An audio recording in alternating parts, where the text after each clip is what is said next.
All right. Welcome back. We're going over booklet 11 now, and but before we get started with that, Martel Hang on, hang had. on. Oh, I, go ahead. I got a sound problem I got to fix. All right. I Um, think I got it now. okay. Uh, we're trying something new today. New software so we might have a few little bugs, and if it doesn't work out, we'll go back to using OBS next week. But Martel had a comment from last week that he wanted to share. Um, and it was one of the effects that the IBLP had on you, you said, was the inability to recognize a disconnect between someone's actions and words. Oh yeah, yeah. We were so. Um, One of the things that the IBLP is so good about is with the repetition of the way they say things, and they'll be like, this isn't what this is. It is in fact like the first one we came up with was, it's not judgment, it's discernment. Mm-hmm. And they go through that over and over and over again. And also they talk about, God is a God of love despite what he does these things. And it left me with, if someone was very friendly but treated me horribly, like someone was friendly but did things that stole from me, or like messed up my business, or I would listen to their words and not their actions. Hmm. And there's in all relationships, like business relationships, friendship relationships, romantic relationships. I still have a very hard trouble if someone is polite, realizing that their actions are rude. Even today. Yes. Wow. Okay. Huh. Just one of those fun things I get. Yeah. I don't. I'm trying to think. I'm not sure if that's something I have to deal with or not. I've never thought about it. Um, I do try to think, like, give people the benefit of the doubt Sure. most of the time. Yeah, Um, that's not what I'm talking about. I'm talking about like wondering why, repeatedly, why did this person steal this thing from me? Why did this person do this thing to me? Why do they, if they care about me, why do they hurt me? And I'll take months or years to figure it out, and then be like, oh, I'm being abused. I should not do that. hmm, Just a silly thing I do. right. Okay. Well, let's go ahead and get into this book. All Uh, right. so first we've got I've got the verse highlighted, and it's "Blessed are ye when men shall revile you and persecute you, and shall say all manner of evil against you falsely for my sake." Um, and I think, given the tendencies that the IBLP has to twist meanings of words, it is uh, important to keep an eye, or I wanted to make a point of saying that uh, revile means to criticize in an angry or abusive manner. Yeah. Just want to clarify that. And then also, I wanted to say one more thing before we get into this. And most of my highlights on this page are in relation to this, actually. Um, I've come around to agreeing with you about what about these true false questions, but I don't know if it's for the reason that you would think. Okay. Um, I was looking at this one, and the questions. I have an echo. Hmm.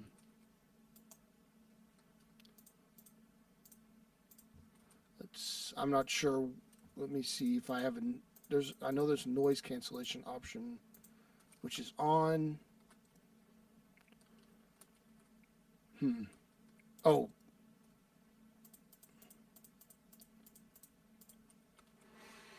All right. We're getting issues with audio's Sounds like a tin can. I'm going to go ahead and switch back to OBS. I think I can do that and not lose the stream. So hold tight while I do this.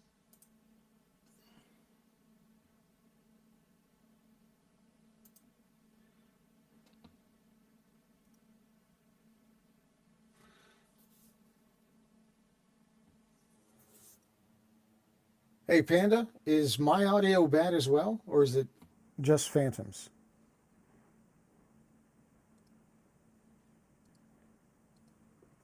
That was an either or question. Yep, doesn't let me know.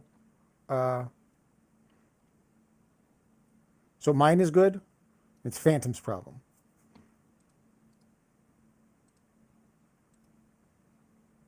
Well, okay. It's Haha. better now. It's better now.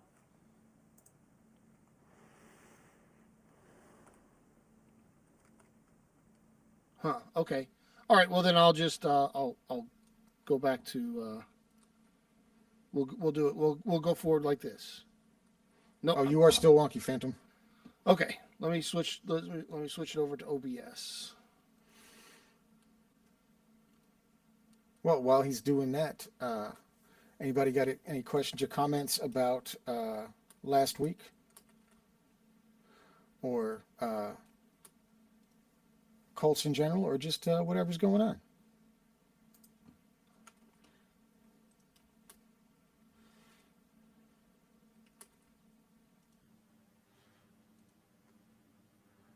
Me personally, I find a lot of I'll need you to jump in the Discord, by the way, yeah, in the yeah. Discord chat.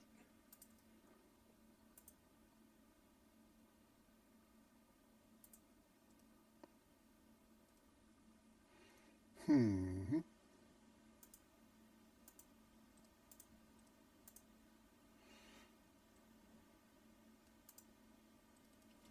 Oh, that's dope, Beards. That's awesome.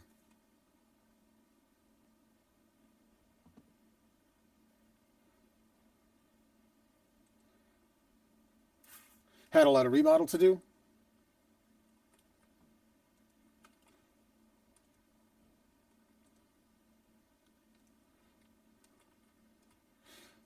That's great, man.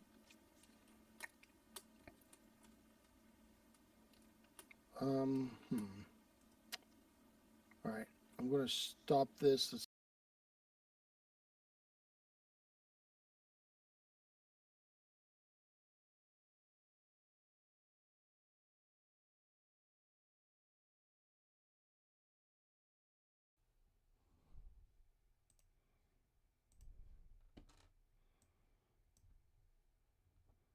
All right. I'm back in. Hopefully Martel shows up. I'm here. Can Oh, you not hear me? okay, yeah, I can hear you. Okay, I'm going to close down that other one. All right, can you guys hear us now? And Hello, hello. is the audio better?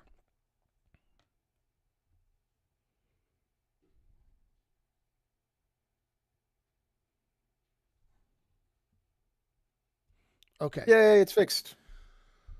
All right. Let me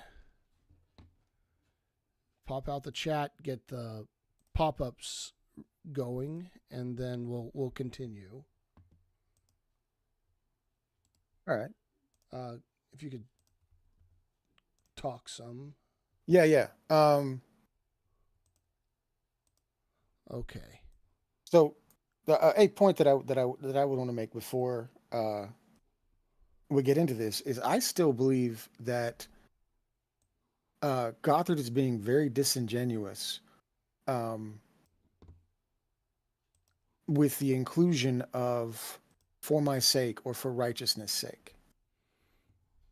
It's like he includes it just enough that he can technically get away with it, but after that, he just talks about the glorification of suffering and persecution. Yeah. Okay.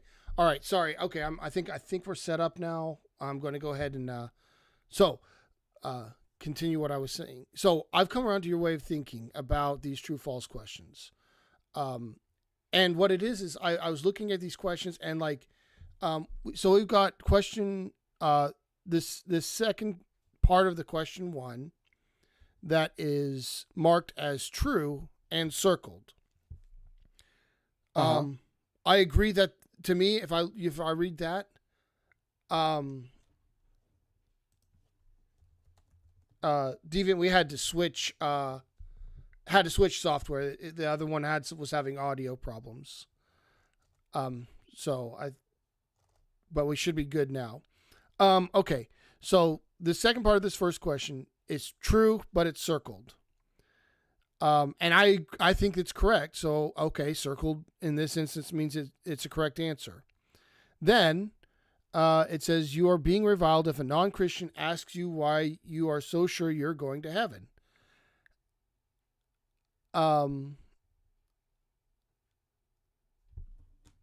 Let me chat.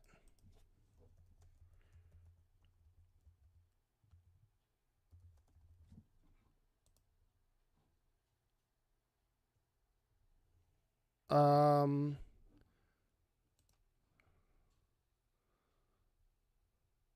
Let me try refreshing my side. Oh man, so many technical difficulties. Yeah, it says excellent connection. Says we're live. Okay, yeah, I think we're live. Okay. I mean, I'm looking at it on YouTube. We seem to be live. Yeah. Okay. So Deviant, what happened is I tried a new software. It was having a bad echo, and so I swapped softwares in the midstream, and it kind of we crossed streams, and you're never supposed to cross streams. All right, so That's what the movie said anyway. yeah. Okay, so this part in section 2, it says you're being reviled if a non-Christian asks you why you are sure you're going to heaven, and that's marked false, but it's not circled. I still think that's correct. So we've got two questions that are correct, and one is circled and one isn't. And then this third question, a friend can show love towards you by giving you verbal wounds, and it's also marked false, which I would say is correct, but it's circled. And so I was like, okay, I'm not sure what's going on here. Why are these answers not making sense? Like, why is the grading not making sense? So I pulled up the only parent guide that's available, which is for Booklet 2.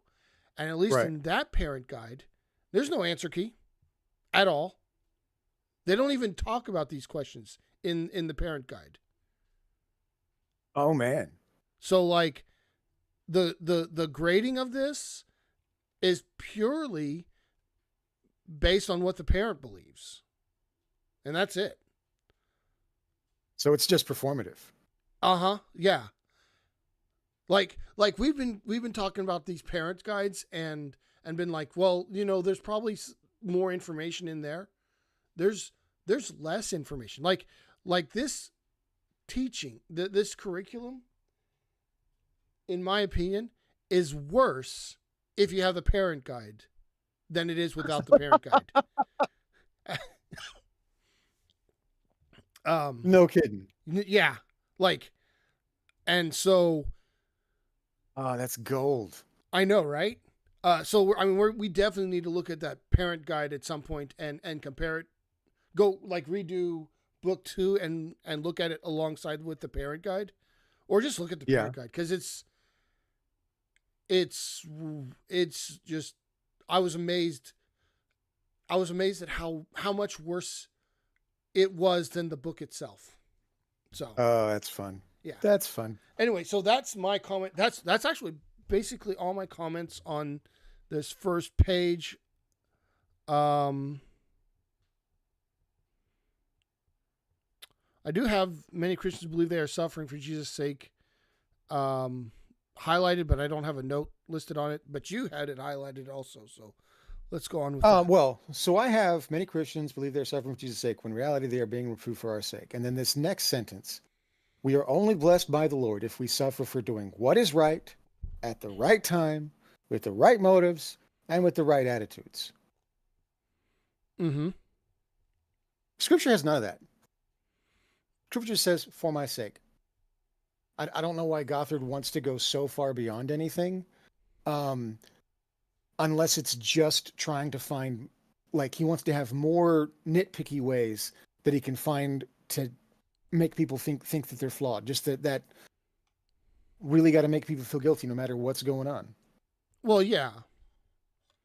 Um, it's if you're,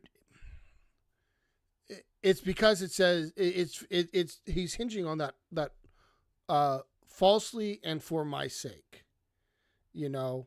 So like, if there's truth to it, you're being reviled and persecuted for things that you're actually doing, and that's a I think that's what he wants to convey, but I think what they're actually doing is just fetishizing suffering. oh yeah. I mean that is for sure. Like I don't I think the omission of the for my sake or for righteousness sake or sake or whatever, I think that is an intentional oversight to mess with people's minds and have them accept that the lives that they lead as a member of this cult are terrible and you're suffering and you're miserable and that's the process working as it should. That's clearly the blessing of God. Mm-hmm. Yeah. I mean, well, and it's not just that. It's like it's again this whole thing where it's isolating the members of this cult because like these cult members are going to churches. They're not going to the cult's church. They're going to all these other churches. Even the Right. people at those churches that aren't part of the cult are going to look at the IBLP people and say, "You guys are kind of weird." Right. And you've got to explain that. You've got to get people prepared for that. And uh I wouldn't I'm saying protect, but it's not really like protecting them from that, but more protecting their um devotion to the IBLP in spite of that happening. And Yeah. they've got to do that. So, um then you had another highlight. Evening Yeah. and morning and at noon I pray and cry aloud, and he shall hear my voice. Right. Right. So another problem I have, and I definitely this is definitely still something that I'm like I'm currently working through. Um, one of the problems that Gothard has is that all of his ways of dealing with bad emotion are effectively bottling those emotions. Mm-hmm. Like this verse, even morning and noon will I pray and cry aloud, and he shall hear my voice. He says this is about how to respond to reviling. But that's not what David is talking about in Psalm 55. That's a prayer of worship. It has nothing to do with fixing your heart after someone's been mean to you. Sure. It's just a random verse. And the problem with that, and I think this is one of the reasons that so many like Gothard has to talk about anger in so much of his teaching, is that the bottling that they're doing will create anger problems. Mm-hmm. And and I admit I still deal with this today. I do not have great coping skills when it comes to anger. Um, I end up either being like losing my shit and embarrassing myself, or I'm just a doormatch. I have no like healthy confrontation in between. Right. But that's what I got for this page. Okay.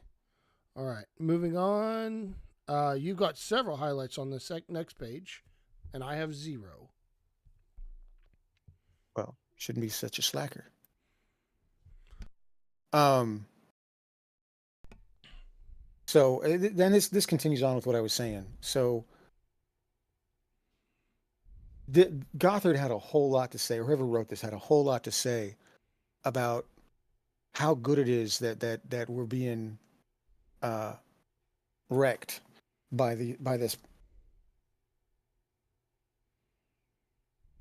persecution. And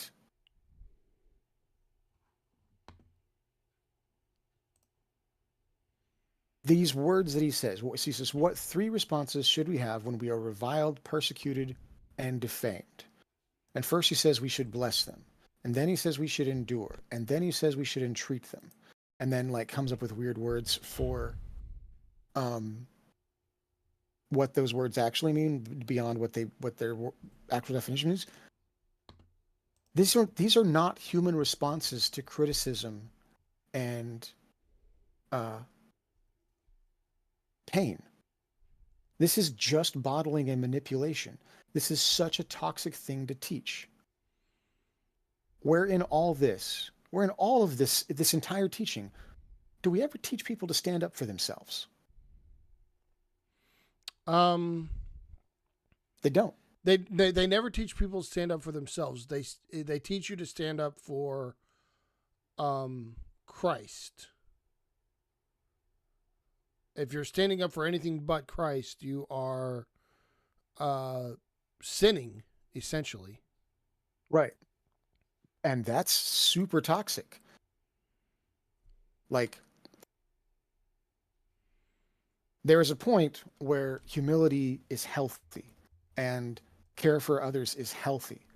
But there's a point where it goes too far, and hatred of self is not the same as humility and not healthy. It's dangerous. Mm-hmm. And that's what they teach here. Yeah. But these are absolutely these are inhuman responses to someone being mean to you. But that's what they want us to do. They don't want you to respond in a human way. I assume because they want to like do stop think and keep us from being, or keep cult members from being influenced by anybody else. I don't know why. What do you think?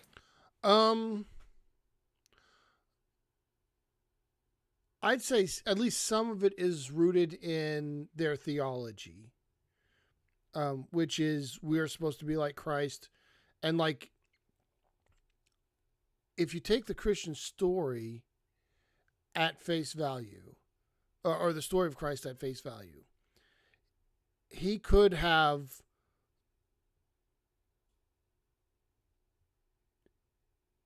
if he didn't want to, he could have never, no one could have ever crucified him or touched him. You know? Right.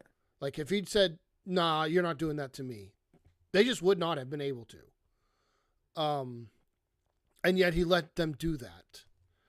And so you can take from that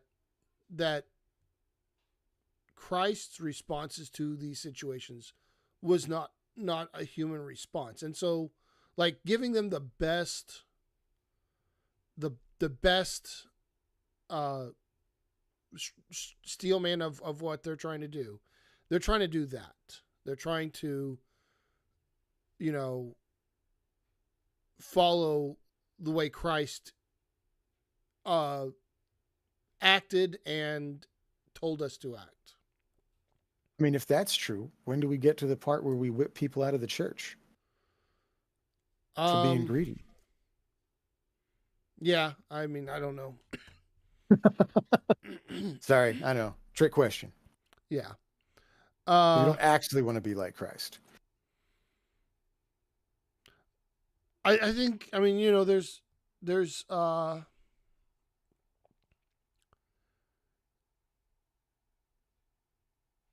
contradictions in the Bible, and that's one of them. Like the way Christ is portrayed in some places is not the same way he's portrayed in others.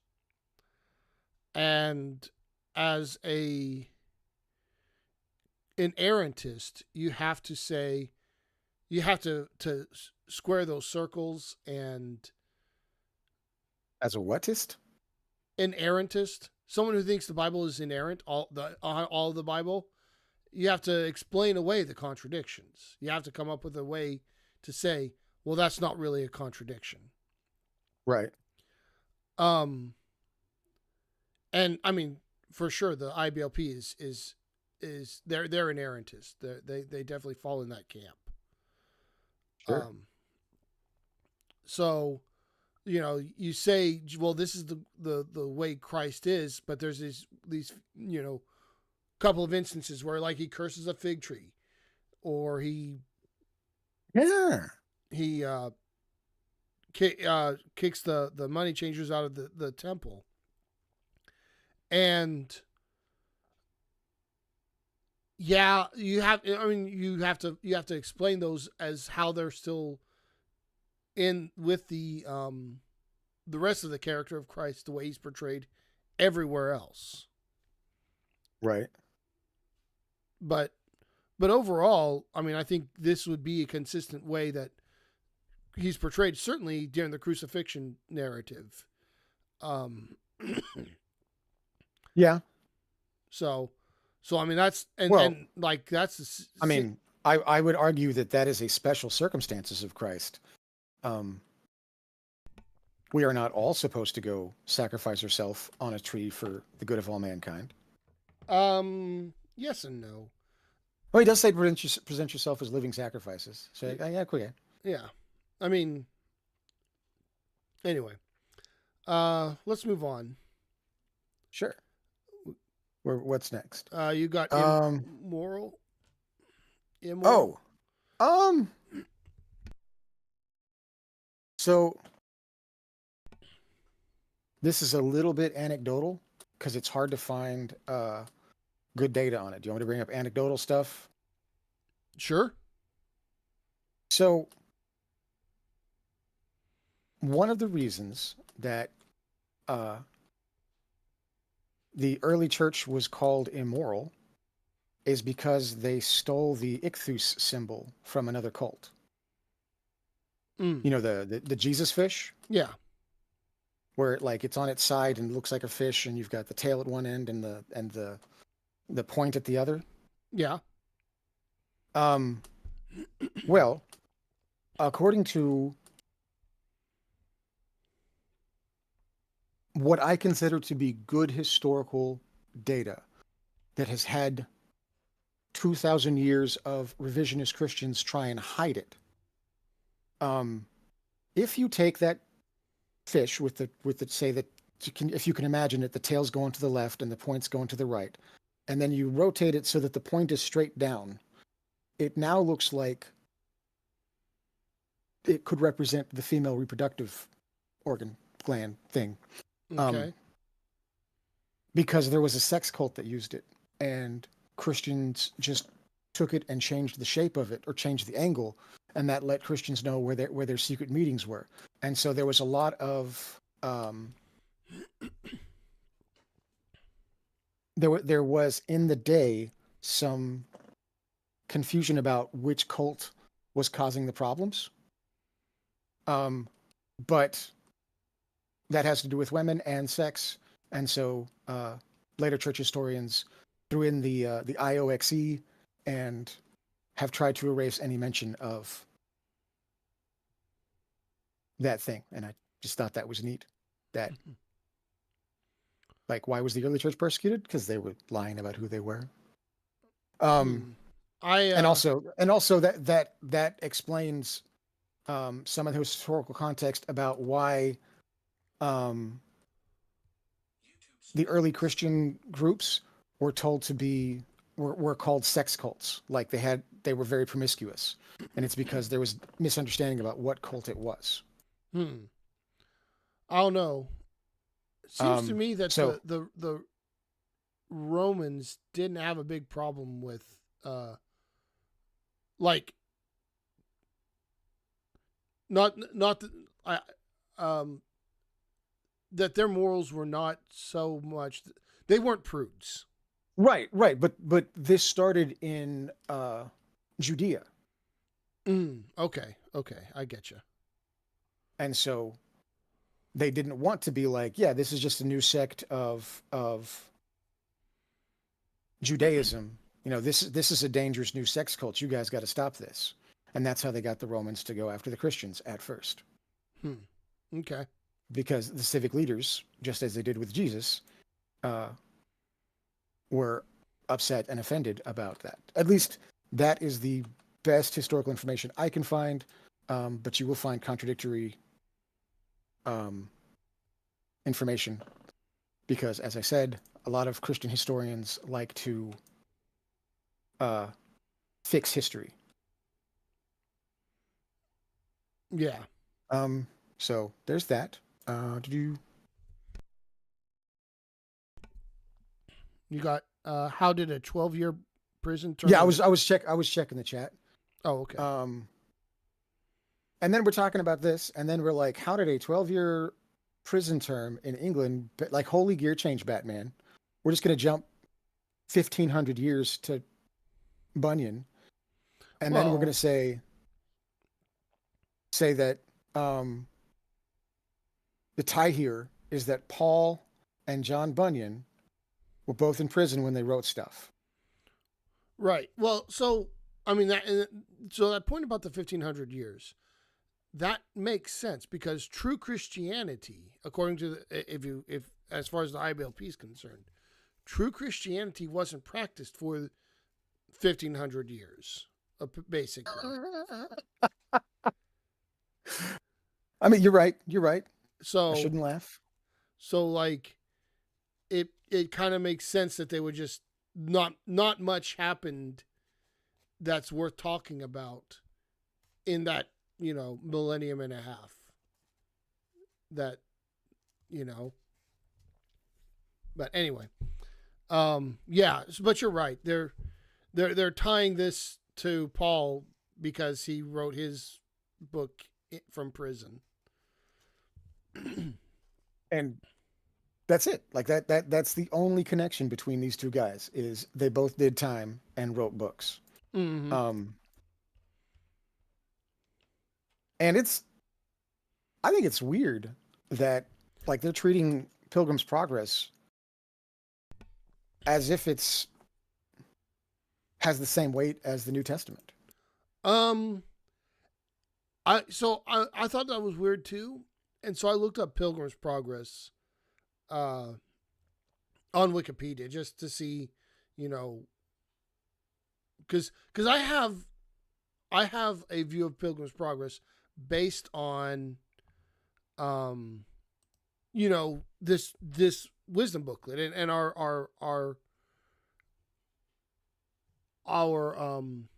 upbringing, and I wasn't sure if that's like legitimate or if how skewed that is, but Speaking of apparently, which, do what?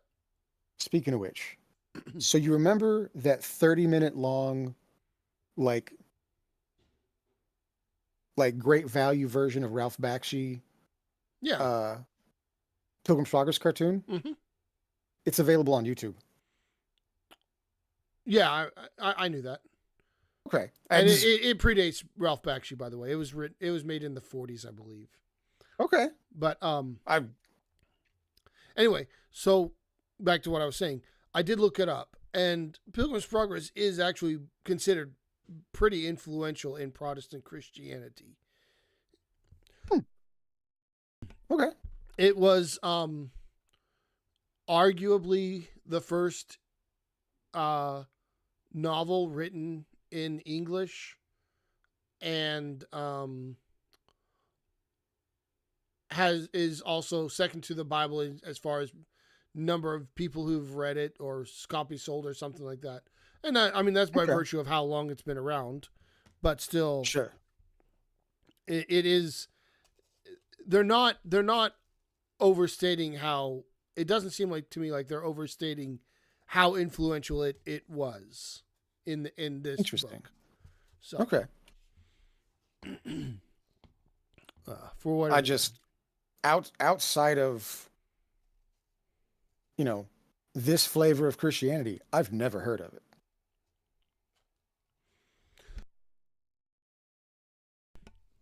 Like yeah, I in the other churches I've been to, in time online and in time in the world, like just going through life, Pilgrim's Progress, not huge.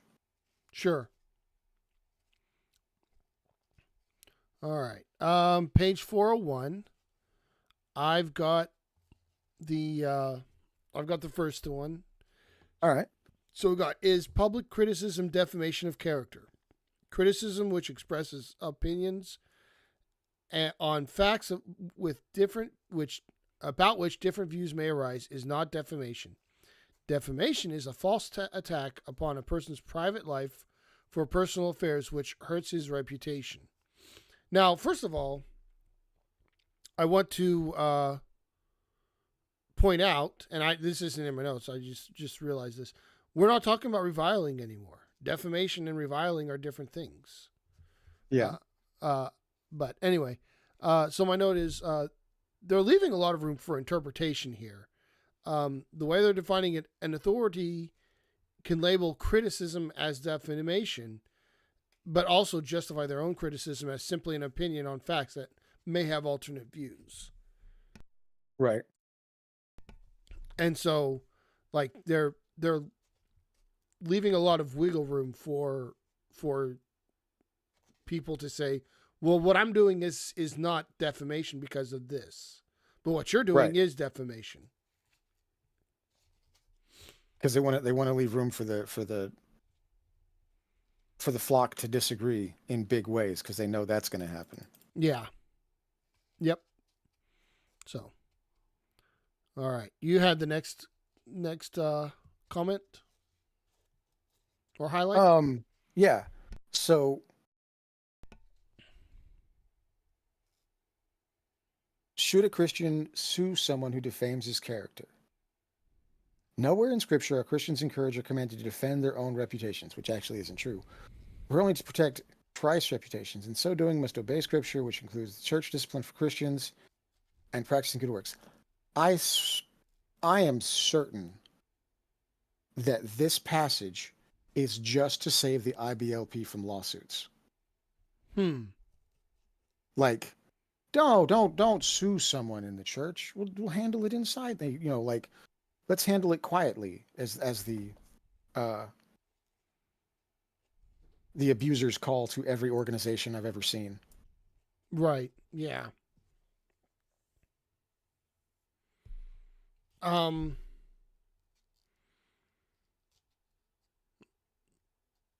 don't think And there's. I mean, I do think they're probably on solid scriptural grounds. I don't think there's a lot of scriptural basis for lawsuits among Christians. It is no, supposed to be. not lawsuits, but the Bible. But it does talk about having your reputations be above reproach and being known by your kindness and by your fruit.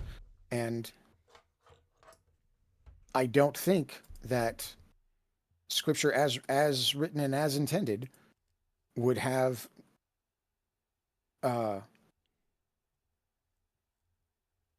near as much closed ranks as the modern church does.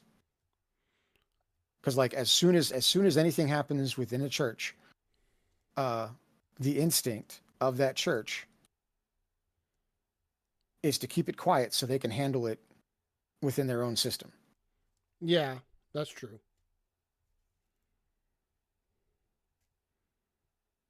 When, like,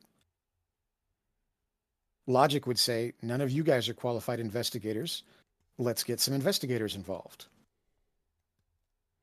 But this passage is written, I think, just to protect abuse. I cannot see any other reason for it. And then on my next one, this is just a nitpick.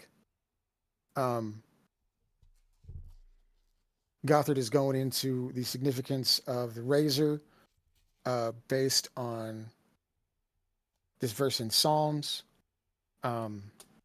And the simple truth is that between that time in the Mediterranean and the time of Rome, when uh, it would have been translated into the Septuagint, razors changed a whole bunch. Okay. And just, I'm just annoyed at him. We can go on. It's not a big point. Okay. I did do some interest. Like I got on a rabbit trail and found some really neat, like ancient Egyptian. Uh, it was a hatchet razor and a bronze mirror that was in pretty good condition. That was pretty cool to see. Oh yeah.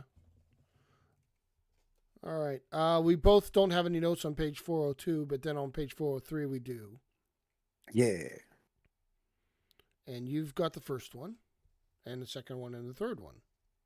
Right. So the present warfare between God and Satan can be pictured as verbal combat. God sent his word, Logos, the Christ, to conquer Satan, and Satan is sending his words to conquer Christians. Holy crap. Is that a bad analogy? Like,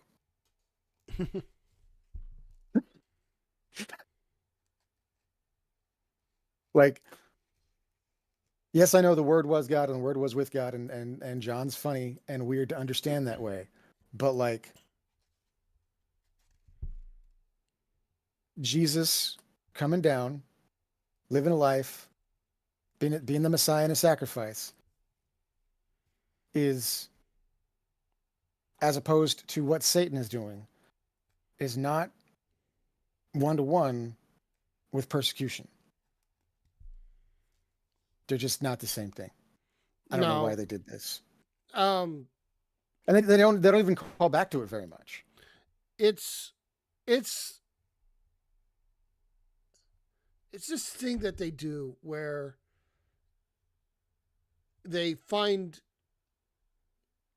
a word and equivocate on that word as much as they can to try to um, Milk it. milk it. Yeah, but also it's like control the thought process is what they're doing. You know, if you can equivocate on a word enough and redefine it and redefine the context and everything, you can twist a person's thinking so that they're thinking what you want them to think. Right. Um,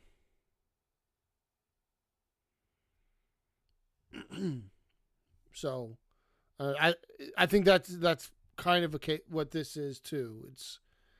They're because just like you're right, you're as you pointed out, they're not the same kind of thing. Logos No, and no, not at all. so you also have a couple more Yeah, comments. yeah. Okay.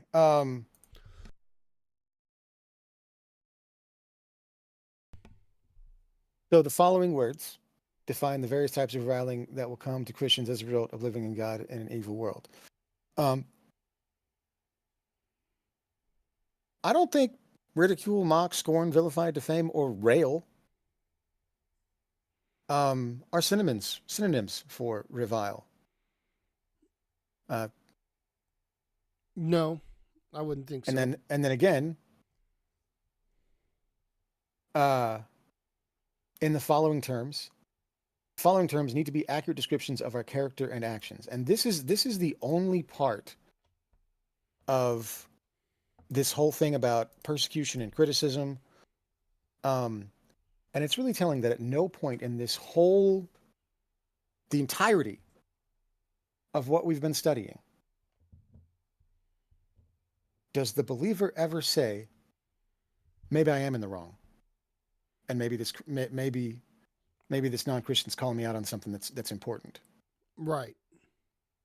Like that's never even a consideration. Like, and it does, like, it helps me understand why witnessing never worked the way they taught me that it would. Because they don't treat the people they're talking to like people. You don't talk to them about facts. You do these weird, twisty words and lines, and either it works or it doesn't, but you're not really considering them as a person, just a potential convert. Like, that's not a person yet until they accept Christ. They're just other. And that's not good. Yeah. I made you a moderator on my chat, so you can post. That means you can post links. Deviant's asking about that mirror and stuff Oh, that you were talking about. I will see if I can find my link. And while he's doing that, I will talk about mine, which is when we are reviled for righteousness, we know that we have invaded a stronghold of the enemy. By using our spiritual armor, we can quench every fiery dart. And as in past books, this is the Galileo syndrome. I think that's what it was that we talked about last week, or week before. Last book, anyway. The the more you meet resistance, the more correct you actually are. It's a paradox because there could never be any legitimate criticism of you. Therefore, any and this is kind of what you were saying too. Any criticism is an attack by those who feel threatened by your purity and steadfast stance on truth. TM. People with this mindset are unable to engage in healthy self-reflection due to a distorted view of themselves. So, I mean, it's kind of the same thing you were saying, that at no point do they consider, hey, maybe this is legitimate criticism.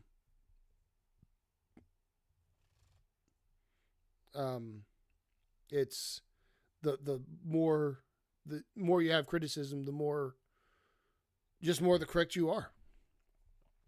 So, More correct, sir. yep. All right, moving on. Unless you have something to say about that, but I think we kind of made the same point there. All right.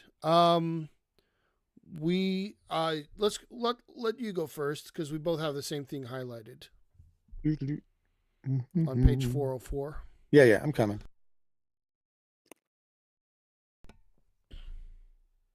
Okay.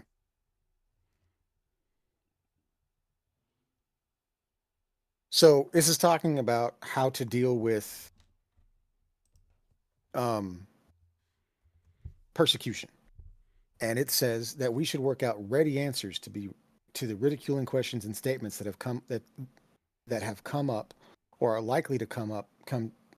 Sorry, try that again. You should work out ready answers to the ridiculing questions and statements that have come or are likely to come to us. Set up practice sessions with your family with the following examples. Mm-hmm. And they're trying to say, do like Jesus did in the previous, in John 8, and give clear, concise, convicting responses to those who ridicule him or his standards. But they're doing the opposite of what Jesus did. This is a technique to make it appear as if you're engaging in conversation and connecting with people, but really you're just running through canned responses.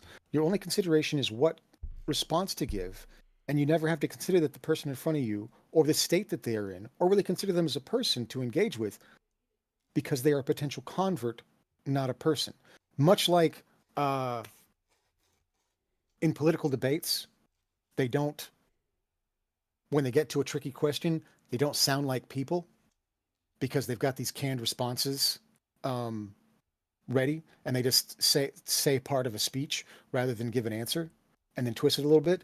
That's what all the Christians are doing. That's what that is what they're teaching their people to do. Yeah, I pretty much said the same thing. What they're doing. Well, first of all, I had something to say about their first example, but on Go this ahead. part specifically, what they're doing is they're setting it up so that you're not listening to anything that the person is saying. You're listening for keywords. And when you hear a keyword, you have a response to that keyword. And that's it. It's you're not it's a dishonest way of interacting with someone because you're not listening to them. You're not listening to them. You're not responding to them.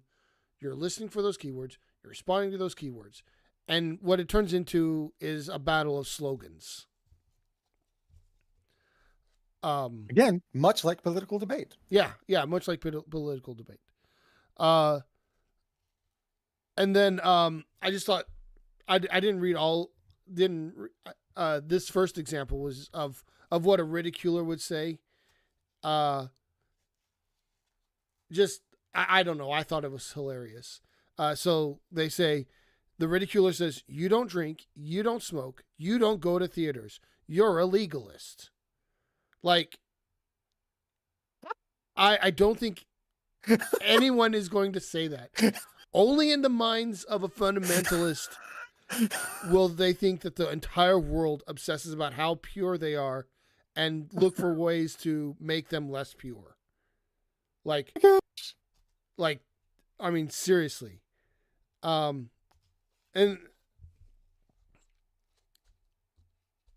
so there's that. And then if you notice, all these responses have this little asterisk next to them. They've got this one here, that one. All of them have a little asterisk next to them. At the very end, they tell you what that asterisk means. And I hadn't even noticed it until I got to the end. I was like, oh, I didn't even notice those asterisks. But they have asterisks. And it means respond with a cheerful smile.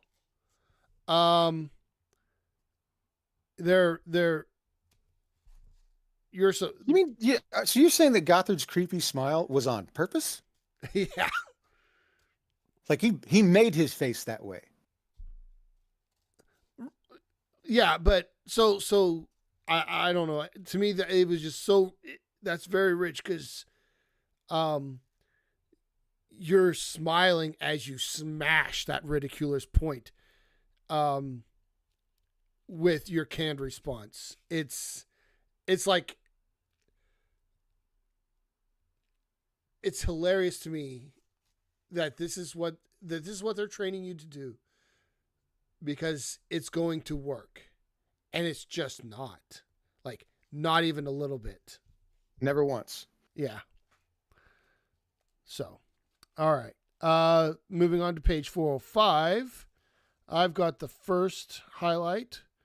We've got when the world wants to mock Christianity, they will first look for inconsistencies in the lives of Christians. It is our responsibility to not give them this advantage. And the rest of that highlight is also part of my thing.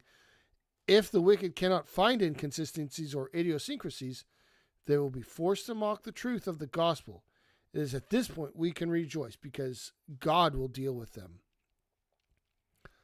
Oh, goodness. In my experience, the quote unquote world does not look for inconsistencies in Christians. They might point out, especially if it's like, a pastor who does CSA or something like that. Yeah, they'll point that out and say, "Hey, look, you guys got a problem here."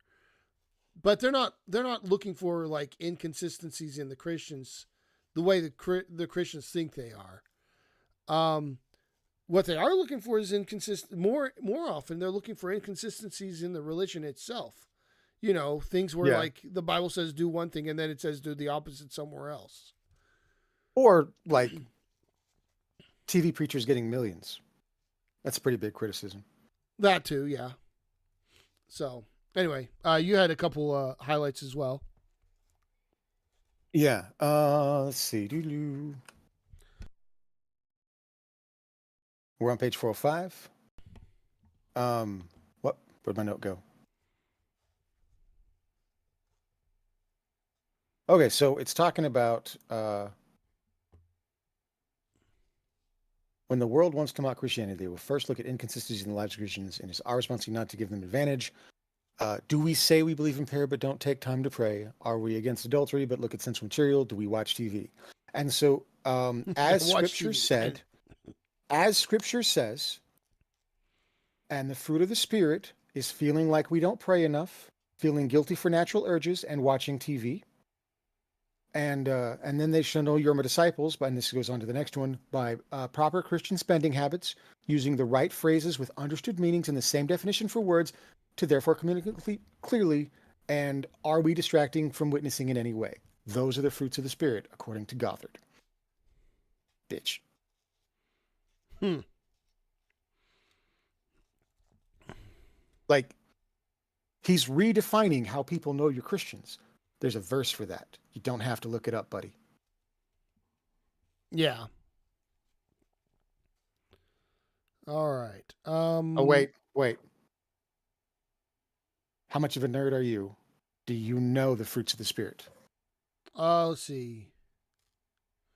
Love, joy, peace, patience, kindness, gratefulness, bananas. Gentleness and self-control. That was good. That was good. All right. Oh, we got Panda in there. She's got love, joy, peace, patience, kindness, goodness, faithfulness, gentleness, and self-control. She got them all. All right. Page 406. He wins the Bible Bowl. Yep. All right. She's on page 406. I've got the first highlight, and the first 5 highlights are part of one. So we got, when an unbeliever scorns us for bringing the truth to them, our proper response should be as follows: do not try to answer or reprove the scorner. Remove yourself from the scorner. Pray for the scorner, and affirm yourself with God's truth. Now, earlier, like on the previous page, 2 pages ago, they were saying you should have an answer pre-prepared for the scorner. But now, you don't answer and you just run away. To me, this shows the paucity of the canned response tactic. You're not engaging with the person you're talking to. You're not even engaging with your own beliefs, except at a superficial level. You don't understand the nuance of them. All you know is your canned responses. And if the person is saying something that you don't have a response for, you just ignore them and leave.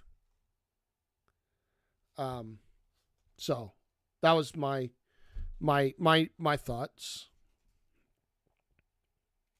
Yeah.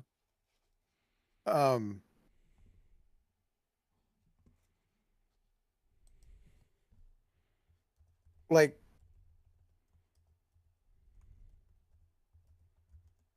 it was really eye-opening in my adult years to learn about the logical fallacies in rhetoric and how you should actually debate, having learned all of this bullshit.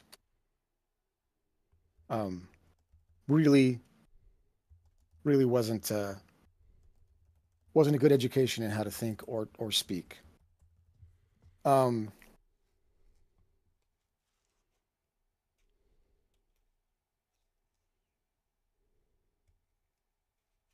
My note, actually, I have a question about scripture.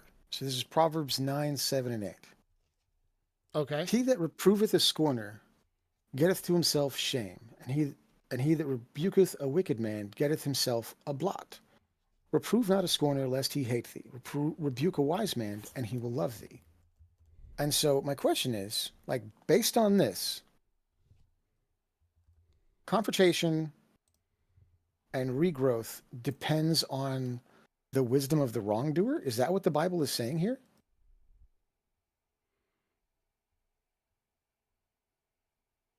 Can you ask that again?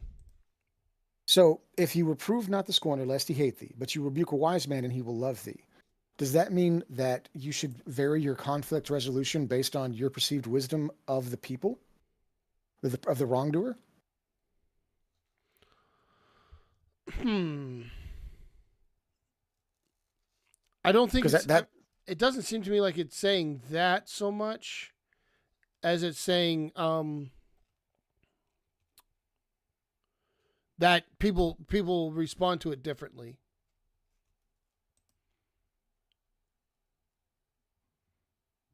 Uh, so like I don't know that it's telling you to be different. It's just saying, hey, people are going to respond to you differently, which is kind of like not. That's a trivial. okay. So it's not you don't think it's advice you or a command. You think it's just advice. Yeah. Okay, that's fair. All right. My next note is actually both of these are one note. So know how to condemn vilifying, and then by vilifying the enemy, it was easy to attack him.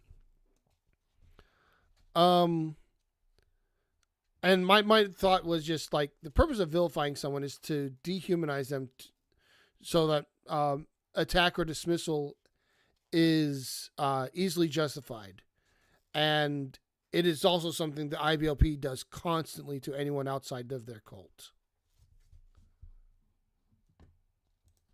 Yeah.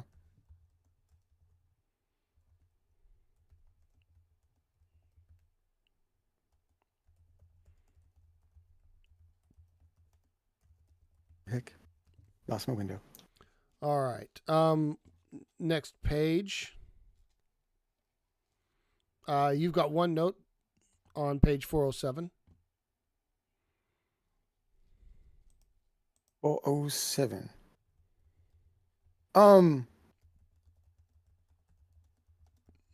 So this one is talking about um vilifying, which is to like discredit all the things that you do. And the word that they choose here, as far as like how you respond, condemn vilifiers by finishing your tasks, which is an interesting word choice. There's a lot of judgment in the word condemn, also a lot of passive aggressiveness. Mm-hmm. And then Bill Gothard's favorite word, special. God has a special heritage for Christians who are carrying out his purpose. And then goes about how nothing can hurt them. Kind of like, I guess, trying to make it more combative. But like, how is this anything other than spite?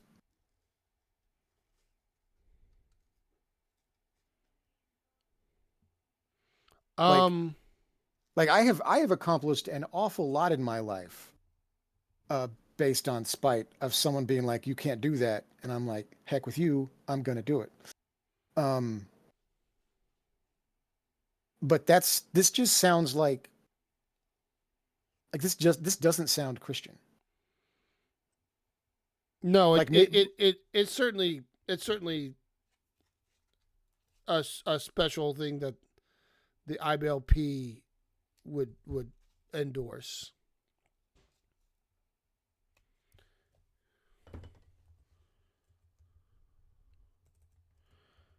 but that's my only note on this one. It just it bothers me how much little things like that are there just to take what should be a good story and a good religion and just make it so mean. Yeah, yeah.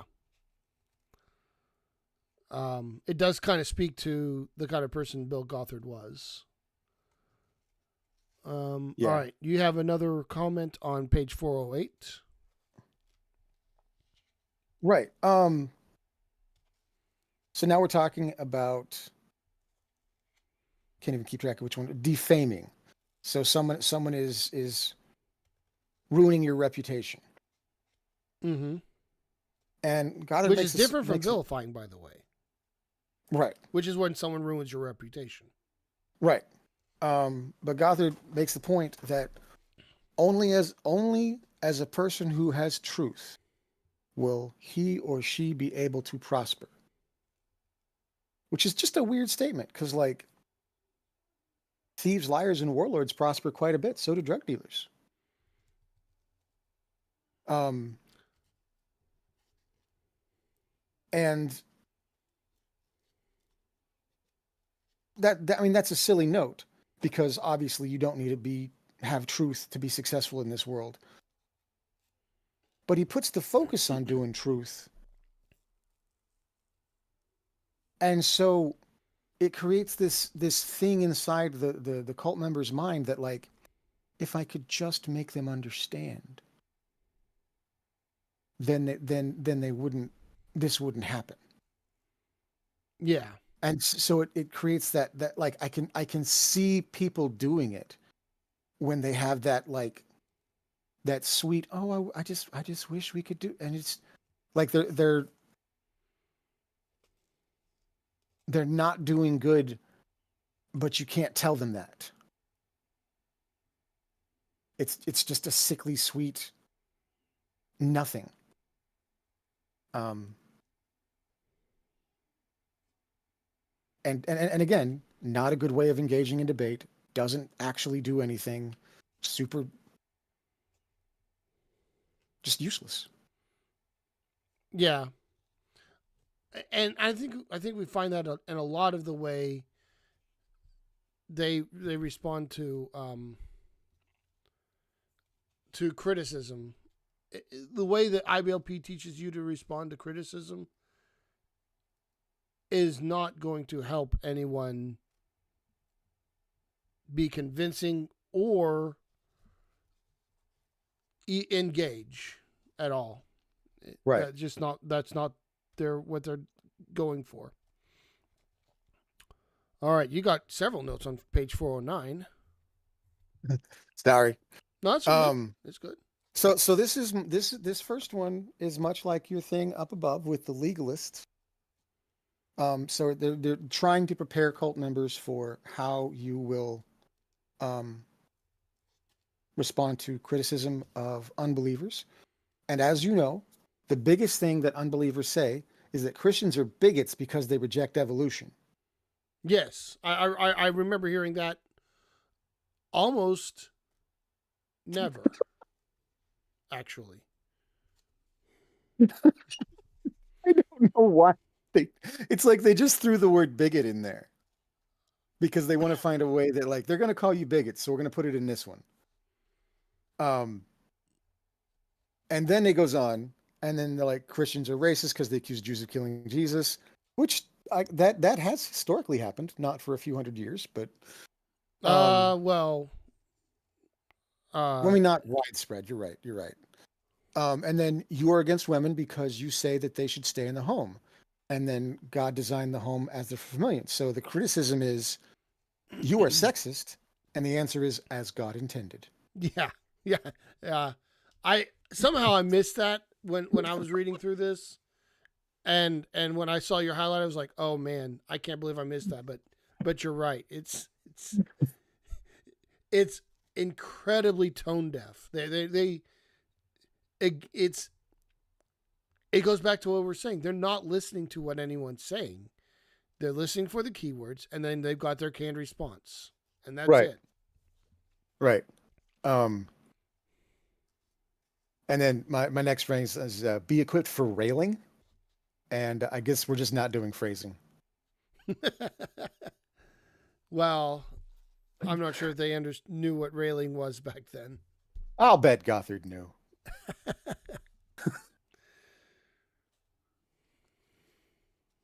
All right, and then you have one last Oh, note. okay. Talking about, and I know I've brought this up again, but it's talking about the solution for being railed um, is to cry out to God. Again, phrasing is weird, but cry out to God. Many of the Psalms are ready responses to the one who's being railed upon. See if you can locate at least 5. Forgive the one who rails against you. The ultimate example of such forgiveness was pictured by Jesus himself alone on the cross, amid the scorn and mockery and physical toil, blah, blah, blah. But What this says is go home, yell at the sky, forgive the people who hurt you, and just bottle it. No wonder they have to spend so much time on anger problems because they just bottle all their guilt, all their suffering, all their they're just it's like they don't understand that saying, "Well, I gave it to God" doesn't do anything. Yeah. So that's funny because this week my wife was going through stuff in the garage and she found a bunch of IBLP literature that our parents had. Yeah. We got the men's manual too, which I want to go over sometime. I know Oh, I D's. got one of those. I was going to I, tell you about it. I know D's going over men's manual 1, but men's manual 2, she is not something she's going over. But I've also got an anger resolution course. Oh boy. Yeah. So there's that could be fun to get into at some point. Um For varying values of fun. But yeah, let's do it. All It's right. it's Okay. Next page 410. You've got the main highlight and I've got it also highlighted. So, you go first. I just did one. all right. So, uh it says it also seems to refer to open shame. They're talking about this Greek word. And like as, if you remember in the very first booklet, they were talking about how Greek is the most precise language ever invented. Right. Um and Bestest ever. yeah, the most precise language. That's the reason God waited till Greek was the language of the entire world uh before coming Mhm. to earth and doing his thing. Is that way his message could be spread to the entire world and everyone would understand it. Um so I just thought it was funny, like they're saying, well, it kind of also seems to mean this very precise word kind of also maybe means this thing. Um so there's that. And then I also in my comment I did take a jab at the King James version because you know God didn't wait till early modern English, but once early modern English came about, of course the Bible had to be rewritten in that so that to create the only version that God now endorses. Right. Oh man. I saw go ahead. No, that's it. Sorry. I saw a great I mean it's just one of those gotcha guys who goes after the MAGA voters. Um but was asking them to explain why the Trump Bible has that passage in Numbers about abortion, and it was really funny. Hmm. All right. So All right, what was your comment? oh, you said it better. Oh, okay. Um, I had wanted to get more into the Greek a little bit, but I'm lazy and didn't. Okay. All right. Then you got one more assumed. Yeah. Um, so this is talking about the story of David and Goliath. Um, so Saul and his men assumed that they were Goliath's enemies, is the phrase that's said here. And thus they fled in fear and hid themselves in their tents and rocks. And this, I want to point this out because it's not, it's a great example of how Gothard twists things because this is moral grandstanding. David says what was happening in the Bible, and they say it well. There's no need to project this weird sentence. Goliath was there as an empty, and it wasn't a mental trick of David's where David said, your threats to me don't matter because they're actually about God and not about me. David stood because he had faith in God to protect him, and Saul and his army did not have faith in God to protect them. It wasn't that they assumed that they were Goliath's enemies. That is just twisting scripture, but it's twisting it so much that most believers who are fans of Gothard wouldn't even think about it. But it's now that's in their head. Mm-hmm. That subtle twist. Yeah. Yeah. You're right there.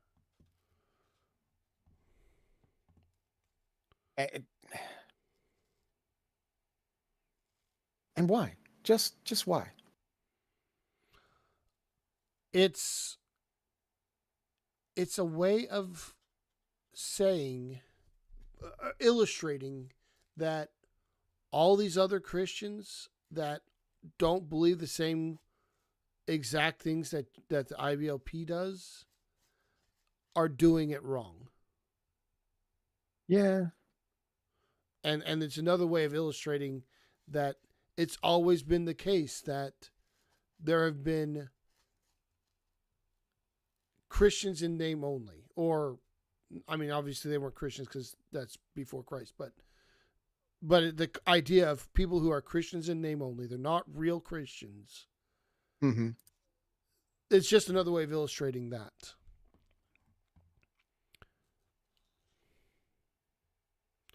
All right, we've got several pages without any notes. I mean, it's like they just told the story of Paul Bunyan. Yeah, they just told the story of Paul Bunyan. And Okay, on page 414, we've got this picture here.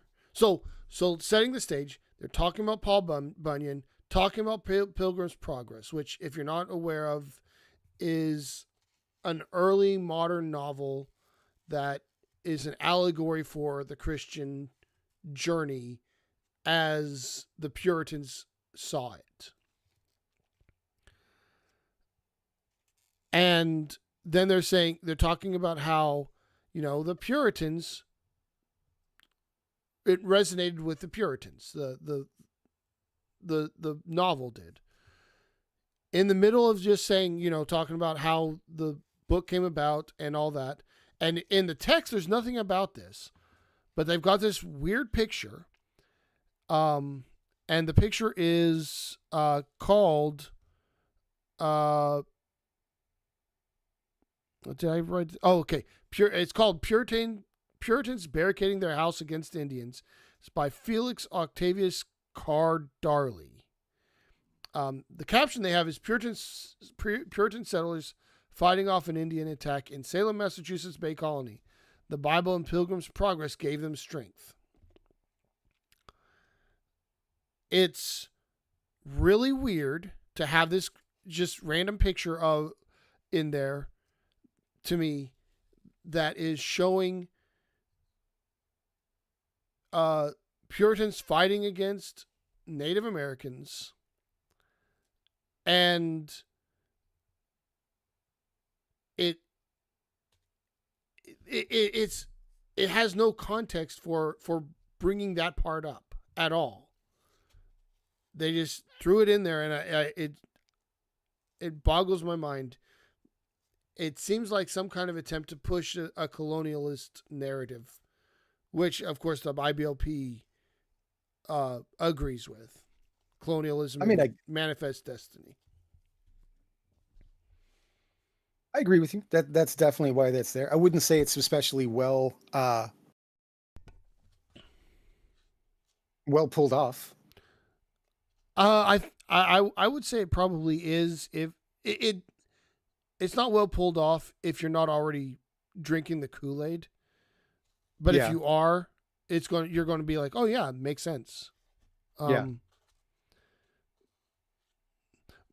I mean, if they wanted to say the Puritans, the Pilgrim's Progress, they could have used any picture. They could have used the picture of Plymouth Rock, That's true. But they chose this Which one. It's just super weird. have you seen Plymouth Rock? No. It's very disappointing. It's not very big.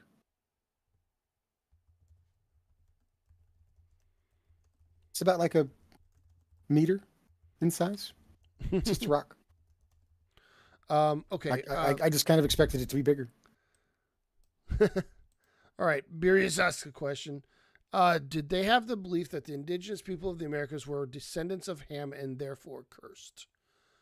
Um, Honestly, I growing up, I must have heard that because I've going through these books. I have seen mentions of the descendants of Ham, but grow it never clicked with me that that was a thing until I heard it as an adult after deconverting. So I am not able to say whether they thought the Americans, the American Native Americans, were descendants of Ham or not. Um, I don't know if you probably don't remember that either, huh? Um, I remember there being a thing about um that explained why they lost their why they lost the true faith because they were cursed, and why it was so important to get uh Christianity to the Native Americans. Hmm. Okay. Yeah, I don't even remember Um, that. It's it's really weird. I guess that's one of those things that I just like rejected as being really dumb and never paid attention to after that. Um. All right. Moving on. We've got and then they're like this is just they. several pages of Pilgrim's Progress. Yep, they just included a chapter of Pilgrim's Progress. Uh, because I remember, uh, I remember this, and it really did. I enjoyed it. I remember this was my introduction to Pilgrim's Progress, and I remember enjoying Pilgrim's Progress as a kid. I read it several times. Uh-huh. It's a neat adventure story, I think. Um, Yeah. but anyway, is I that all? You had a note on page 422. Is that just what that was? Is that they just included several pages of Pilgrim's Progress? no, no. So thinking about Pilgrim's Progress and the way we related to it, um,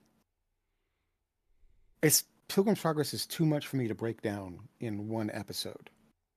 I do think it's problematic setting up your entire allegory of your story uh, so that the heroes are set up for their punchlines to be just perfect when real life doesn't go that way. Mm-hmm. Um, but on the other hand, it is just a good story. So, eh? Yeah. Like,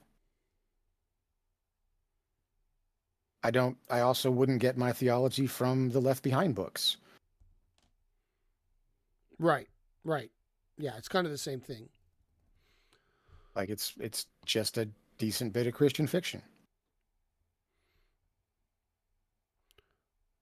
All right. Page 423. We're into the science resource, Oh boy. and they talk about palm trees. Mm-hmm. Uh,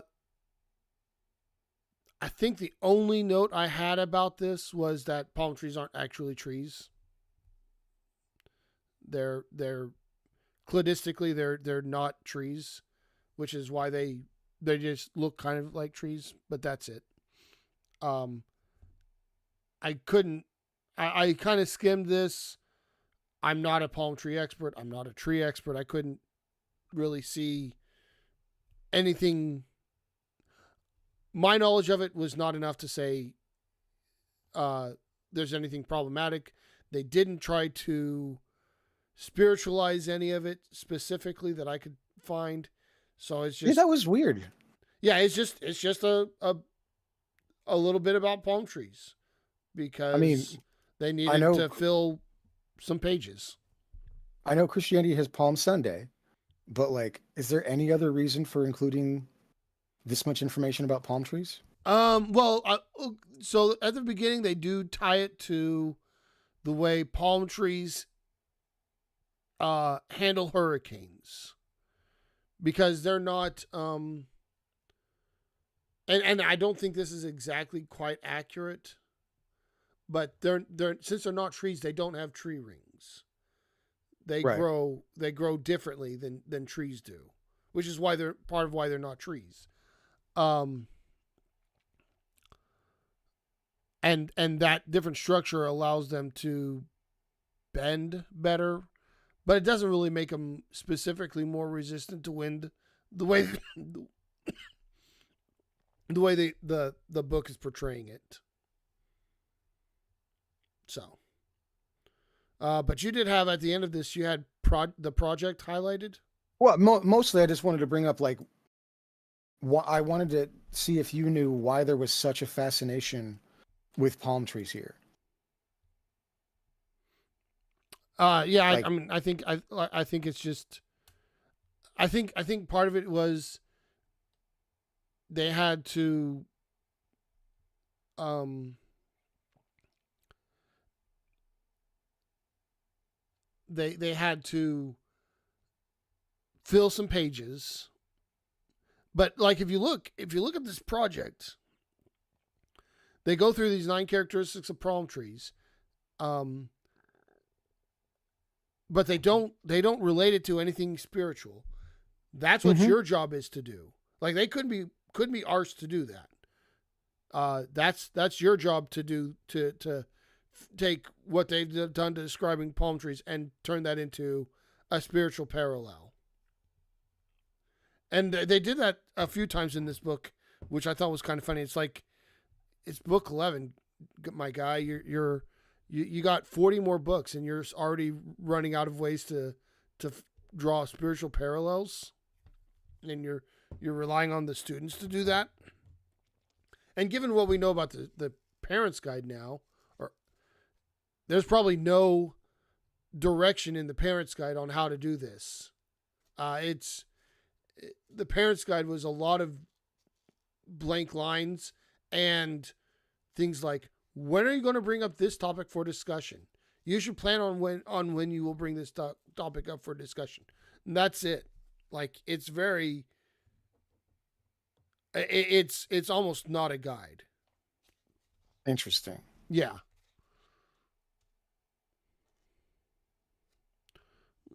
That is not what I would have expected at all. I know, right? So, on page 427 you have another highlight. 427. The turbulence which occurs, so it's talking about the storms and the wind and palm trees. And the turbulence which occurs in weather is similar to the violent reactions which occur when the righteous and unrighteous interact with each other.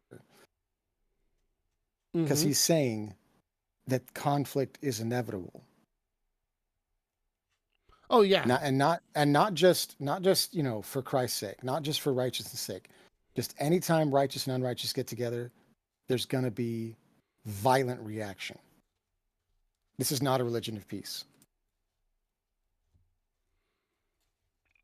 It's not a religion that expects peace, at least,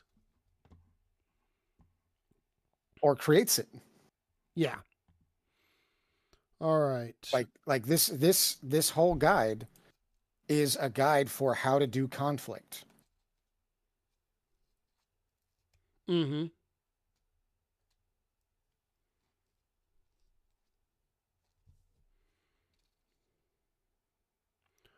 All right.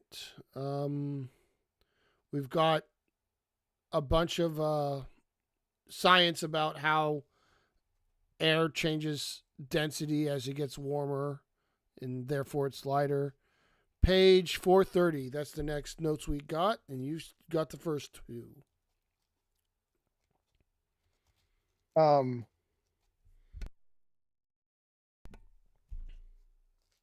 So first, a Christian's instruction to rejoice when we are verbally and falsely accused should say for righteousness' sake or for God's sake, but that's not actually what he cares about. And then it says it's an even more so that being lied to or lying about somebody is a serious problem. It's false is a serious problem with words. But then it says it's that the written libel and slander is worse under God's law, and is I don't know where that comes from. I Um. was wondering if you did. Well, so if you, I talk about that some in this. I think so. So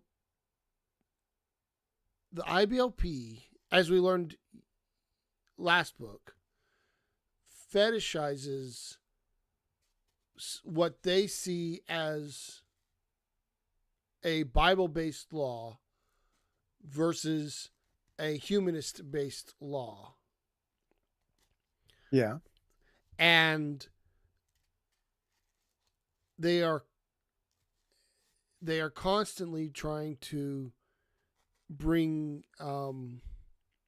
contrast what they perceive as a humanist law compared to the correct and pure Bible-based law. Okay. And of course, if you're going with God's law, it's the perfect law. Man's law is only a pale shadow of it. Right. So there's that. But I do make some comments on that later on. Okay. So we'll get into that. So my first two highlights are: man's court treats libel as slander and slander as torts. God's court treats libel and slander as crimes. I don't. So first of all, we're talking about the focus of the book is on reviling. I don't understand why they're talking about libel and slander now. And I don't understand their point in saying, I don't see why they're pointing out that God's law treats libel and slander as worthy of the death penalty. Like, that's insane to me to say, look how much better our law is. You would be dead. You would be executed for this. What you did to me. Like, that's not a selling point to me. That's like the opposite of a selling point. But you're not the decision maker of your group. No, I'm not. But it's very weird to me that they lost the sauce in this. They're just like, hey, look, if we had God's law, we'd be executing all these people. Wouldn't that be so great? It's like, no, it would not be great. This is like, but that's not the point. The point is to give your franchise cult leaders the ability to say anything I did was less than what I could have done. Well, maybe so. Because I've been merciful to you. All right. And then my next highlight starts on this page and goes to the next one. So we got libel and slander involves 3 different types of offenses. First, they represent an attack upon the... Oh, it didn't save. Individual defamed.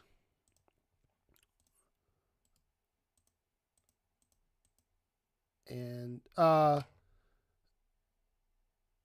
attack on an individual defamed. Such an attack is really theft of a person's reputation, murder of his good name, and frequently involves bearing of false witness. Thus, libel and slander are related to at least the 6th, 8th, and 9th commandments. That's just, okay. That's a load of BS. The 6th and 8th commandments are not saying metaphorical theft and metaphorical murder.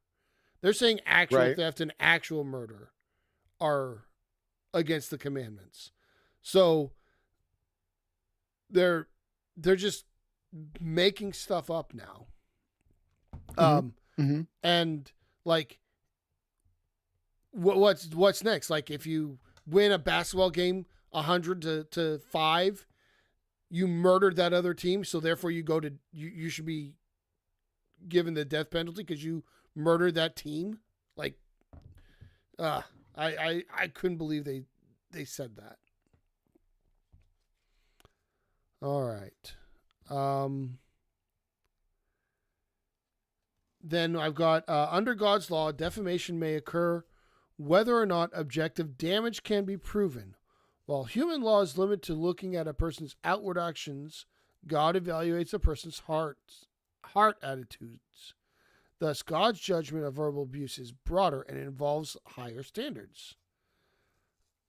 So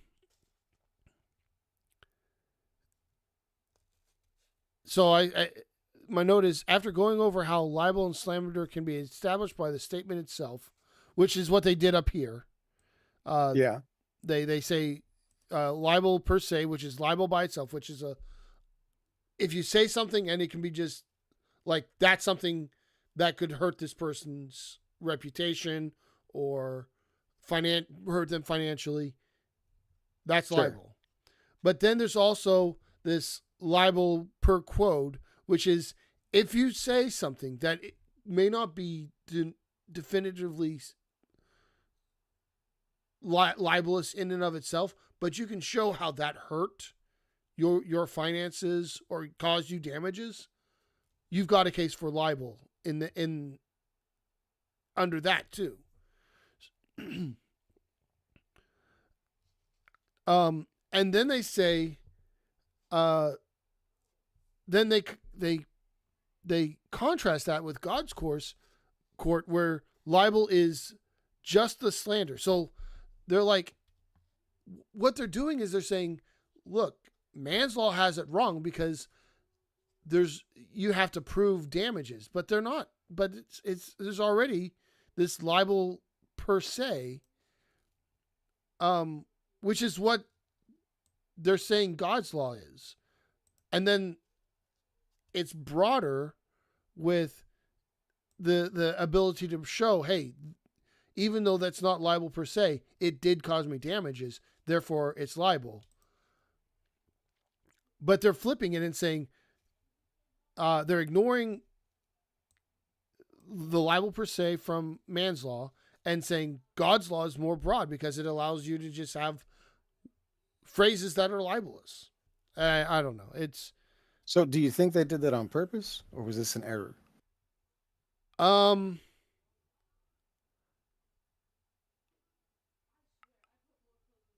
I think it's not exactly on purpose, but it's also not exactly on error. So there's this thing that people engage in, especially people that have very fundamentalist type style thinking, or dogmatic style thinking is a better way of putting it. People who have dogmatic style thinking engage in motivated reasoning. They already believe this over here is superior and that over there is inferior. And so they actually ignore what's over here and what's over there and find ways of saying they can't actually comprehend what they're looking at in either case because they're already dogmatically convinced of what it actually what they think it is, and so they can't actually objectively assess it. And I think that's probably what's going on here. Okay. So you asked, is it on purpose or is it a mistake? I would say it's a mistake born from their dogmatism. Well reasoned. Yeah. All right. Page 432. I've got this highlight here said statements made in a private room involving only the two individuals present are not normally considered as slanderous, even though they may be overheard by someone else without the knowledge of the speaker. A person somehow hidden in the room or a secret microphone cannot be used to establish the charge of slander. Words spoken in a public place or words shouted so loudly that they may be heard by others outside of the room may be considered as possible slander. And that's one of the things is like, so publication is a requirement for libel or slander. You have to show that the person making the statement intended for it to be disseminated. Right. Now, this example here, I don't know is what they're saying, because it's in a private room. Even if someone could hear it and without knowing, it's not publication. But under God's law, it would be, because you shouldn't do that or something. I'm not really sure why, but they're saying this is man's law, and man's law is worse.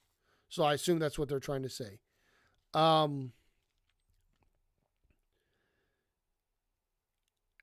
I agree with this. If you're talking privately to the person that you're talking about, even if someone overhears it, if you have no knowledge of it, that's not slander, shouldn't be libel. That's just not what that is. And you shouldn't be held liable for it. I can agree with that. And if you're talking to someone else, a third party, then that falls under, then even if it's just you and that other person, if you're telling them about a person not present, and it's libelous or slanderous words that you're saying, that is publication. That is like the textbook definition of publication. So they're just wrong, in my opinion. They're making this thing and saying it's not, it's worse, and I disagree. Like, fundamentally, I disagree with their take on this. All right. That's surprising, man. You usually agree so much with them. Yeah, I know, right? Okay. Next thing is, even the thought of slander is condemned in God's court, and the one who is guilty of such thoughts can be sure that he will be brought into judgment. And it's thought crime, first of all. That's what this is. But they keep trying to show how God's law is superior, and they keep showing how man's law is more reasonable and nuanced. It's as if they don't understand the words that they're writing. Well, I mean, I think it's the same thing I was talking about earlier. Where, like, as long as you say, these are good things, it really doesn't matter what you write, because you doublespeak so much that you can just say this is good and people will believe it, which I think is, also something that's happened in our current political climate. Mm-hmm. Like, it's much more important who says a thing than what they say. Yeah. All right. Now we've got, because libel and slander are normally treated as civil matters, a person is not charged with these offenses as if they were crimes. Consequently, a conviction would never lead to any kind of jail sentence. Thus, the major remedy for defamation involves financial compensation. And I thought they were going somewhere with this, and they ended up not, so I took that part out of it. But I just want to make the point. I disagree with retributive punishment as a matter of principle. Retributive punishment is an attempt to make you feel better about some wrong you received in the past by making the person who wronged you suffer. The past is immutable, and causing more suffering just because you suffered is no justification. Now, I do believe in punishment, but there has to be future reasons for it, not just making you feel better about something that happened in the past. Right. All right. We have no notes on page 433. Well, did you have anything to say about that? About Retributive punish, punishment. um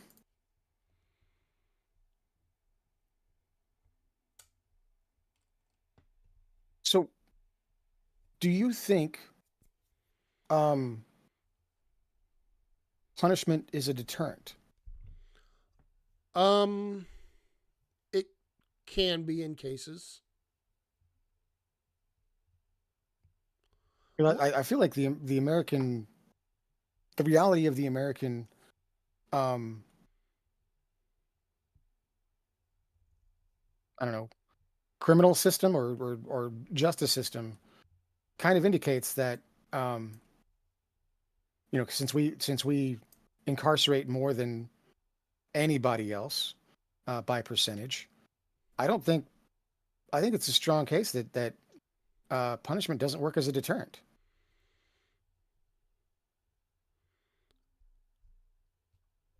Um, yeah, I'm not saying I think we've got a system that uh that that acts as a deterrent. Okay. You think just put like in theory it can, just not the way we do it? Yeah, yeah, and like I'm more so. Here's what I think is acceptable forms of punishment. Uh, Forced rehabilitation, like if someone's not going to rehabilitate themselves, but they can be rehabilitated, we force them to. Um, and I also, uh, in cases where rehabilitation is not possible, I do agree with sequestering because of for the protection of the broader society. Okay. Um, because it's like the needs of the one versus few versus the needs of the many. Yeah. Um, and so I would support violating the autonomy of the individual if it's protecting society. And I would prefer the individual be rehabilitated and then return to society. But if that's not possible, we just need to sequester them and make that sequestration as comfortable as possible for them. You know, don't make it miserable for them. That there's no reason to do that. But if they just can't be rehabilitated, they need to be segregated and removed from causing more harm. Okay. So you think prison should be nice? Yeah, why shouldn't it be? I don't know. Curious. I mean, I agree because I don't think prison is a deterrent. Uh, Uh, I think the way we do I think the way that we do prisons increases crime.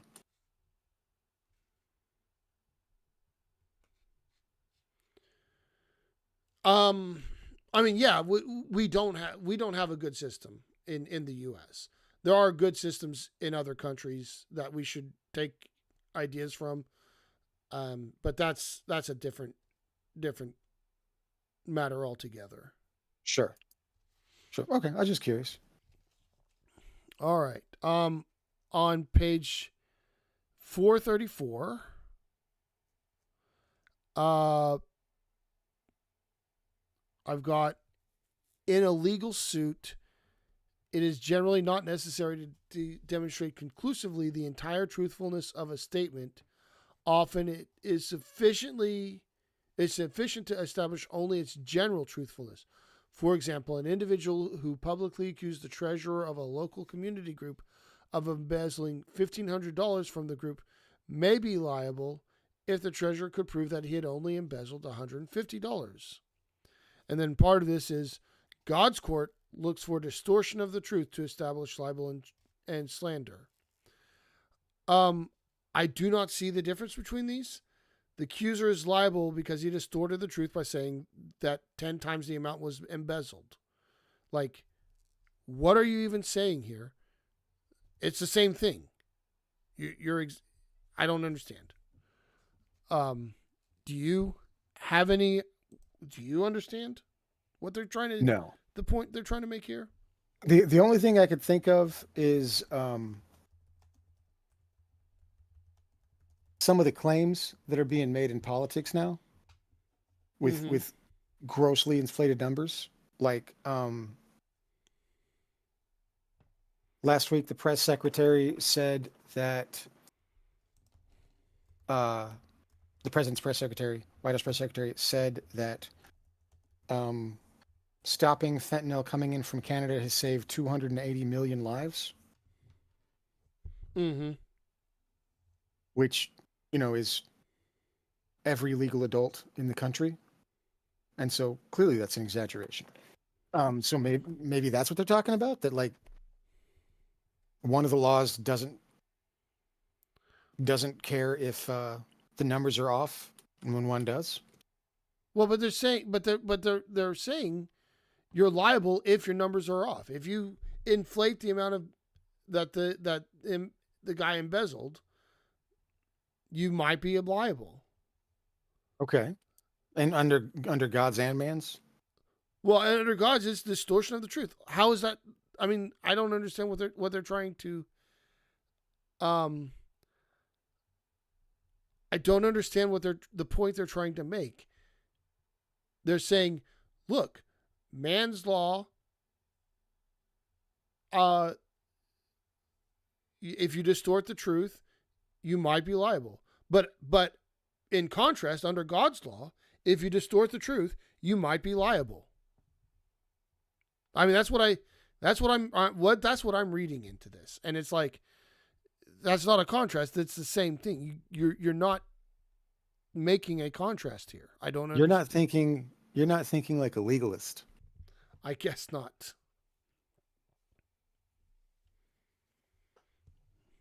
All right. Anyway. All right. Okay. God is concerned that a statement not only be true, but also that it be appropriate to give. And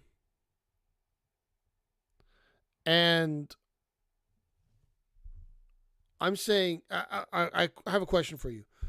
Do you think they're saying that saying true things but saying them in the wrong way is a better way to define defamation?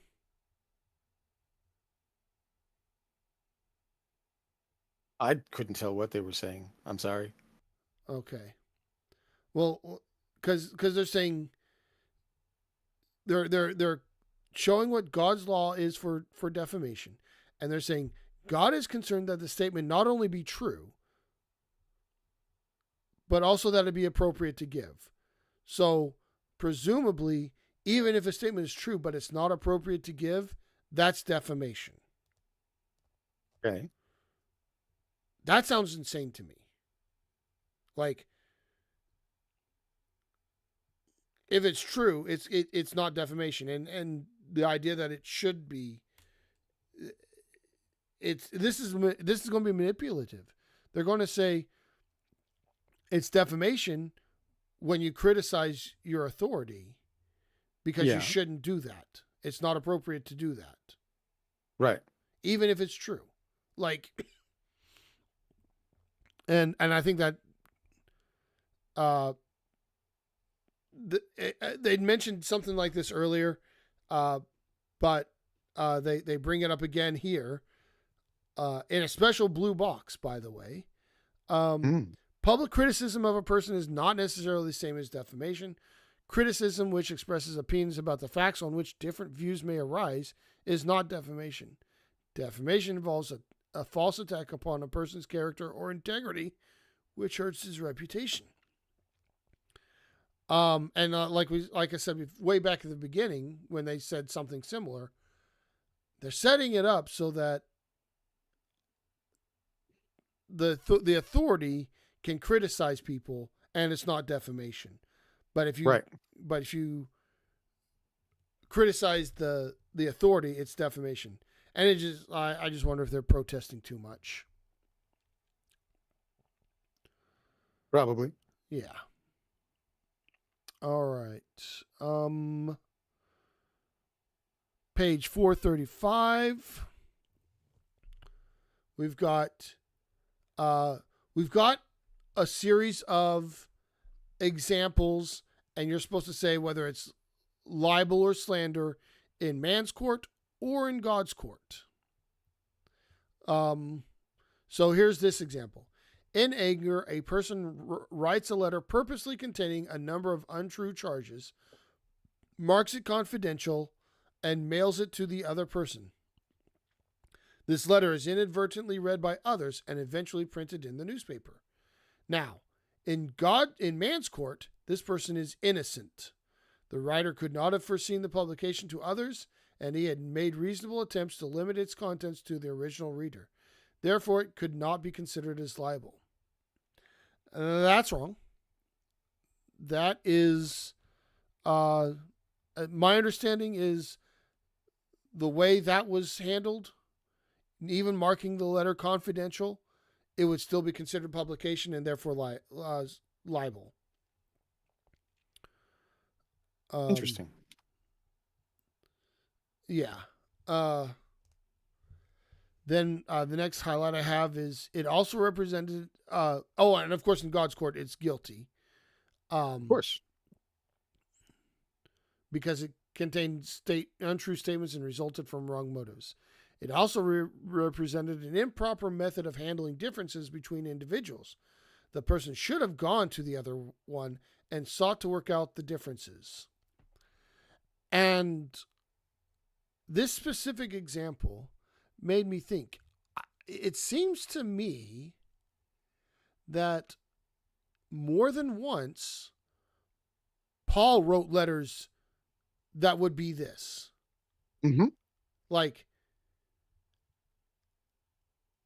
there's the codifier of the Christian religion, or largely the codifier of the Christian religion, did exactly what they're saying you shouldn't do. I thought that, and I just thought that was pretty funny. All right. Well, as you said, it doesn't matter what the Bible says; it matters what they do. Yeah. All right. All right. The next one employee shares a number of with a number of his fellow employees how he feels their employer has made a number of poor business decisions and is in effect mismanaging the company.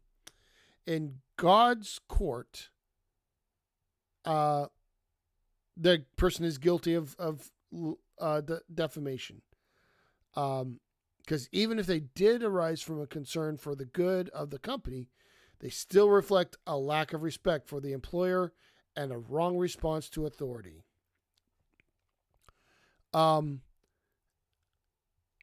If there has been a more poignant indictment of the IBLP's understanding of God's law versus man's law, I haven't seen it. Right. At least not since the last booklet, where they said that ending slavery was the result of Satan influencing America's Bible-based legal system with his humanism. Right.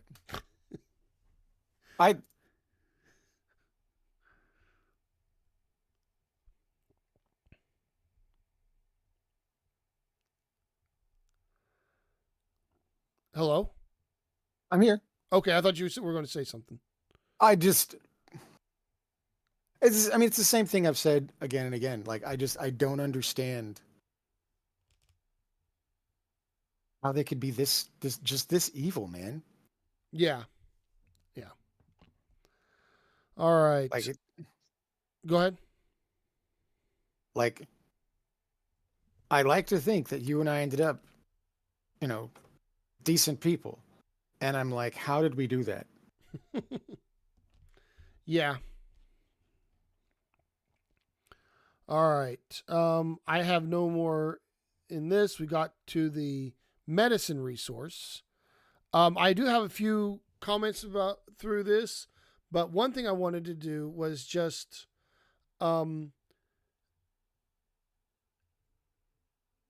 I want to read through these and then we'll comment on, and we might review them at the end. Uh,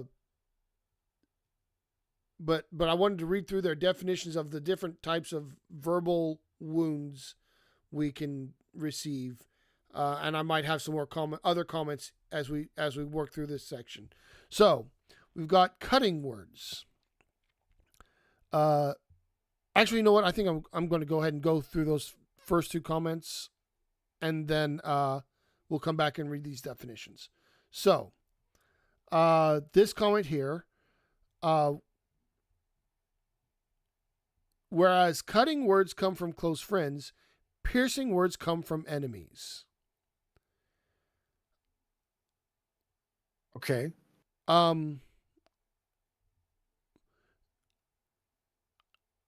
It kind of sorry, I I have to set that up because we need cutting words and we need the definition of cutting words. Oh, we've got Deviant saying wait. If I'm going to go ahead and keep talking. Yeah. Okay. Oh. Yeah.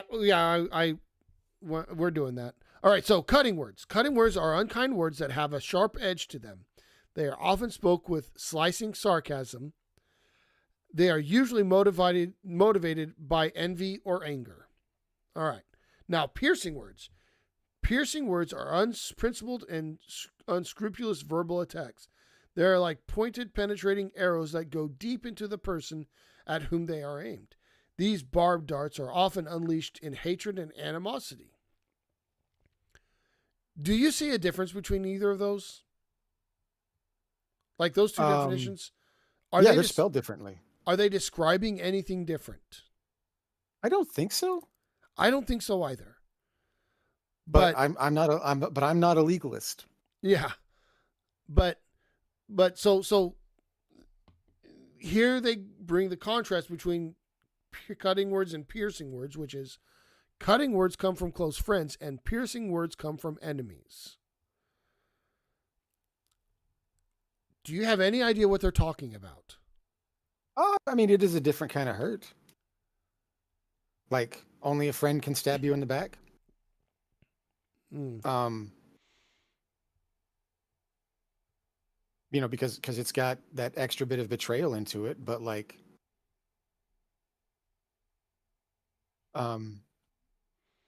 as someone who does medieval combat, I would have put the pierce on the betrayal one. I don't know. To me, it just feels like this is the section written by that one intern of Bill Gothard's who had played D&D. Maybe. And was like, no, there's different kinds of damage, yo. Maybe so. Except, do you really think anyone that Bill Gothard would have allowed to be his assistant had ever played D&D? Absolutely. I think that would have disqualified them immediately. Well, I didn't say they told him. Oh, okay. I mean, kind of like how, you know what Grindr is? No. It's a dating app that is very popular with homosexual males. Okay. It's you know, it's a hookup app. Right. And as a company, Grindr will buy extra bandwidth for whatever city the Republican National Convention is in. Oh, okay. Because they'll need it. Like statistically, their system breaks if they don't do extra stuff for the Republican National Convention. And, you know, that's not something the Republicans will admit to or agree to, but like that's a real thing that happens. Gotcha. So like, yeah, I definitely believe that, you know, there were people in the IBLP that were living two lives. Sure. And I would agree with that. and definitely some of it was D&D. Okay. If you say so. I mean, we were there. You and I like D&D. Well, I mean, I know you don't like the combat system. It's not cool enough or efficient enough, and it's not just boring. Dynamic enough. It's boring. Takes too long. All right. We got the definition of poisonous words here, which venomous words are poisonous statements that are stinging, cunning, and crafty. They are designed to poison the one who receives them. They are sly, wily, biting words with deadly venom in them. And again, I I don't see how these are different than cutting or piercing words. But we've got this advice on page 440. The victim of venomous words should obtain those words in written form, if at all possible, so that he and others can verify what was actually said.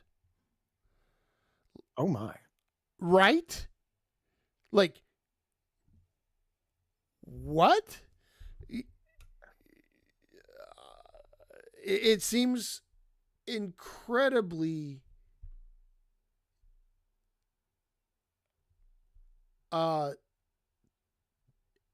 toxic advice to say you need to get this in writing. You need to document. Right. And also, like, to do that so you and others can confirm. Right. I mean, like, yeah. Like, Matthew 18:15 says, if your brother sins against you, go and show him his fault, just between the two of you. And if he listens to you, you have gained a brother. Yeah. That's conflict resolution according to the Bible. This is just bullshit. Yeah. So they do reference Nehemiah having a letter from Sanballat and Tobiah as their example of how this is biblical. But still, I was just like, I read that, I was like, wow, that's like, if I had done something against someone in the IBLP and they asked me to write it down, I'd be like, oh, hell no. Right? All right. We've got the definition for defiling words, which are defiling words are the whisperings and false statements about other people which we allow ourselves to hear. They are caustic verbal attacks which infect our thinking and corrupt our attitudes toward the one who has been attacked. This one seems very similar to the venomous words. Like the cutting and piercing words are like immediate things that cause harm, and then you can start healing from them. And the venomous and defiling words are things that are like, the way they're describing them are things that would like kind of eat at you as you sit and think about it more and more. Okay. But in essence, they're making these distinctions without, that don't exist that I can tell. Like, I don't know. Hurtful things are hurtful. Yeah. Oh. Good point, Panda. Panda says it's also a way to tell people to not listen to the accusations of the abused. Yeah, maybe so. All right. And then we've got one last definition for burning words. Burning words may be scathing words, slanderous reports, galling statements, and angry retorts. So, I'm going to read through all the definitions one last time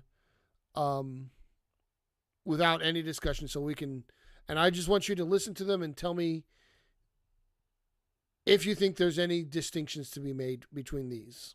So, we've got cutting words are unkind words that have a sharp edge to them. They are often spoken with slicing sarcasm, and they are usually motivated by envy or anger. Piercing words are unprincipled and unscrupulous verbal attacks. They are like pointed, penetrating arrows that go deep into the person at whom they are aimed. These barbed darts are often unleashed in hatred and animosity. Venomous words are poisonous statements. They are stinging, cunning, and crafty. They are designed to poison the one who receives them. They are sly, wily, biting words with deadly venom in them. Defiling words are the whispers and false statements about other people which we allow ourselves to hear. They are caustic verbal attacks which infect our thinking and corrupt our attitudes toward the one who has been attacked. And burning words may be scathing words, slanderous reports, galling statements, or angry retorts. Do you see any significant difference between these things? Not at all. Yeah, me neither. I I don't. I don't even understand the point of this section. Um, other than like they do they tie it to physical cuts, physical piercings, physical poisons, physical I don't even know what defiling. They don't have a physical. Defiling is poison. So they mixed up poisonous and venomous, um, and burns. I mean, do you think this is maybe that you and I don't see a distinction because uh, we're not people? Does the Ah, chat? Do you see any differences? yeah. If anyone sees any differences, please tell me because I don't see the differences. All right, I'm and sorry, I'm asking to phone a friend. sure. All right, and then we've got one last medicine resource. It's talking about how skin helps the immune system. They don't really spiritualize it. It's just talking about how bacteria and vaccinations and stuff helps with infections. Yeah, did they Uh talk about how the mitochondria evolved? no, they actually don't talk about that at all. Um Weird. but I think they did mention mitochondria somewhere. I remember them talking about that earlier when they As were long as talking. they still tell you it's the powerhouse of the cell, this be counted as educational. Yep. Okay. But again, in this project, so they don't spiritualize it at all. That the project is, hey, how would you spiritualize this? They're uh they're they're spiritualizing it and or they're not spiritualizing it and just letting the students spiritualize it. So there's that. All right. That's a good point, Deviant. Uh, I guess this was before Um anti-vax came out. yeah, the anti-vax stuff was like started in the late 90s for the most part. This was mid 80s, so the anti-vax hadn't been a thing. I don't know if the modern IBLP is anti-vax or not. Um, it wouldn't surprise me if they were.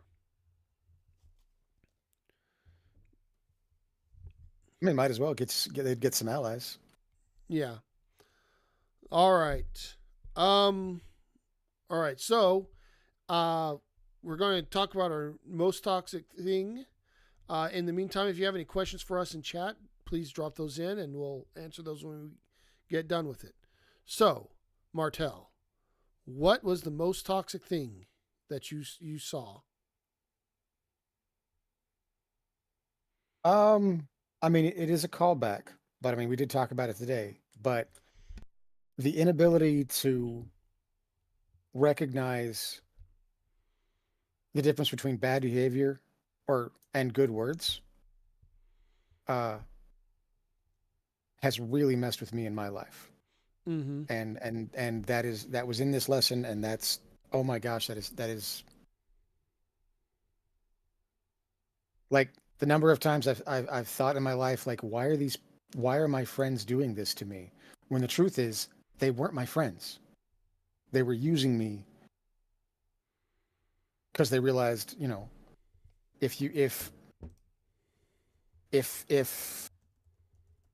you present yourself with a need, I will help. It's what I do, and that's not nice. Mm-hmm. And I just never noticed. Right. Okay. For me, um, my first thought was like the the the injunction to develop canned responses. Yeah, That's pretty toxic because like that is very, very toxic. it's not you're teaching people to like I said earlier, not just not engage with the people they're talking to, but you're also not engaging with the material that you're trying to believe. Mm-hmm. right? Because if you really know this stuff, you don't need those canned responses. You know it, and you can just bring it up when it comes up. So that's pretty toxic. And then their confusing contrast between man's law and God's law, I thought was pretty toxic too. Uh, just because like it's inscrutable to me. I don't even understand the point they're making with it, because a lot of times they're saying man's law is different than God's law, but what they're saying is the same thing. Um, so there's that. All right, we got a question from Panda. How do you think this canned response encouragement has affected how you both interacted with those you know that still believe? Hmm. Um, Um. Go ahead. go ahead. You go ahead. Well, for my part, even while I was a believer, I had rejected most of these canned responses. Like my my take on Christianity was that scripture trumps oral tradition. And so I was always more inclined to use a phrase from the Bible rather than uh like I would ask someone if they want to get salvation rather than say, "Do you want to invite Jesus Christ into your heart?" Because that phrase isn't in scripture. Um so I was already somewhat prepped against these kind of phrases. But basically when I see someone kind of use the canned phrases, I just know they're not worth talking to. Well, that kind of sounds. I mean, what you're describing kind of sounds like canned responses anyway. It's just drawn from a different source. I mean, somewhat, I mean, but well, I'm like, if your response to someone is to just quote scripture, that is a canned response, it right? is. But you have to think about it more. Okay, all right. Like you have to find the application in the context of scripture, and you have to think about what does scripture mean, and you have to think about the journey from what was written 4,000 years ago to now, and what it was meant to say then, and what it might mean to say now. And you got to think through it a lot, rather than just be like, once saved, always saved. Mm-hmm. Okay. Um. So, for myself, how do I think it affected? It affects how I interact with people who still believe. Um. I typically, if I'm engaging with a believer, there's really only a few canned responses that will lead me to just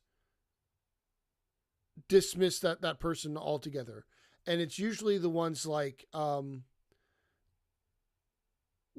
the verses that say, like, you know, all everyone actually believes in God, and therefore those who say they don't are lying. Um, or the one that says, like, the fool has said in his heart there is no God. Like, you throw those canned responses at me, and I'm probably just not. You're not worth my time to talk to. Uh, Right. but usually I'll engage with the canned responses, even knowing that they're canned responses. Yeah. Uh, for whatever reason. Yeah. I mean, and I will say that my current mode with um, people is to not give up on anyone and just keep talking to them. And like I have done research on ridiculous subjects so that I could say, yeah, I did the research. I came back and I want to talk to you about this now. Um, and I don't know. I'm kind of feeling like that there's not a lot of utility in that because mostly they don't want like as you were saying their research and their thoughts are motivated by I already have this idea, and so I'm going to find stuff to confirm it rather than stuff to learn from. Right. Yeah, I usually look at it. I never look at it as like I'm going to try to convince this person to think differently. No. I'm usually looking at it like, hey, I just want to see how this person is thinking. You know, what are their thought processes? How are they thinking through this stuff?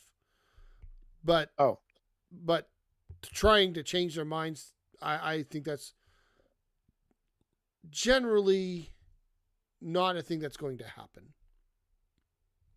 I can't even say I do that much, man. I just don't want to live in an echo chamber, and I don't want to like give up on people. So I'm gonna keep talking. Sure. I mean, I always it always be nice, but I never that's never an expectation because uh, foundational beliefs are very hard to change for most people, and so it would be hubris to think that's even something that I'm going to be doing. Oh, I don't think I'm gonna convince anybody. I just there's I mean take Facebook because it's big social network. There are a lot of people that will just unfriend anyone that disagrees with them politically. I am trying not to do that and trying to maintain the ability to and the energy to talk to people about things that I disagree with because I want to live in a pluralistic society where we talk about stuff and where we are able to say, "Oh, we disagree, but we still get along." Yeah, And so to live in that kind of society, I have to do that kind of thing, which is annoying because I don't like doing it. I know I'm right. yeah. Speaking of Facebook, my son told me today because somebody brought up Facebook. He says, um, "I wouldn't ever look at Facebook because I'm not 70." So, Nice. or something I like do that. I I do He wonder what the future is going to look like because like Facebook and like we've had kind of a monopoly on the internet for a while Mm-hmm. where Google runs the search engine and YouTube runs the video streaming service and Facebook was the social network and then Twitter and then Snapchat and then all these others and I don't know. It's going to be exciting to see what happens. Mm-hmm. All right. Any other questions from the chat? Nope, that was it. So, All right. So are we picking up on what page next week? we finished book 11, so we'll Oh, did do we? Okay. yeah, we'll do book 12 next week. Book 12. That's a good one. I'm sure. I don't know. They've all been pretty good as far as like wanting to pull my hair out. Luckily, I don't have any hair. Yeah. All right. Thanks everybody. Thank you, everyone. See you next week.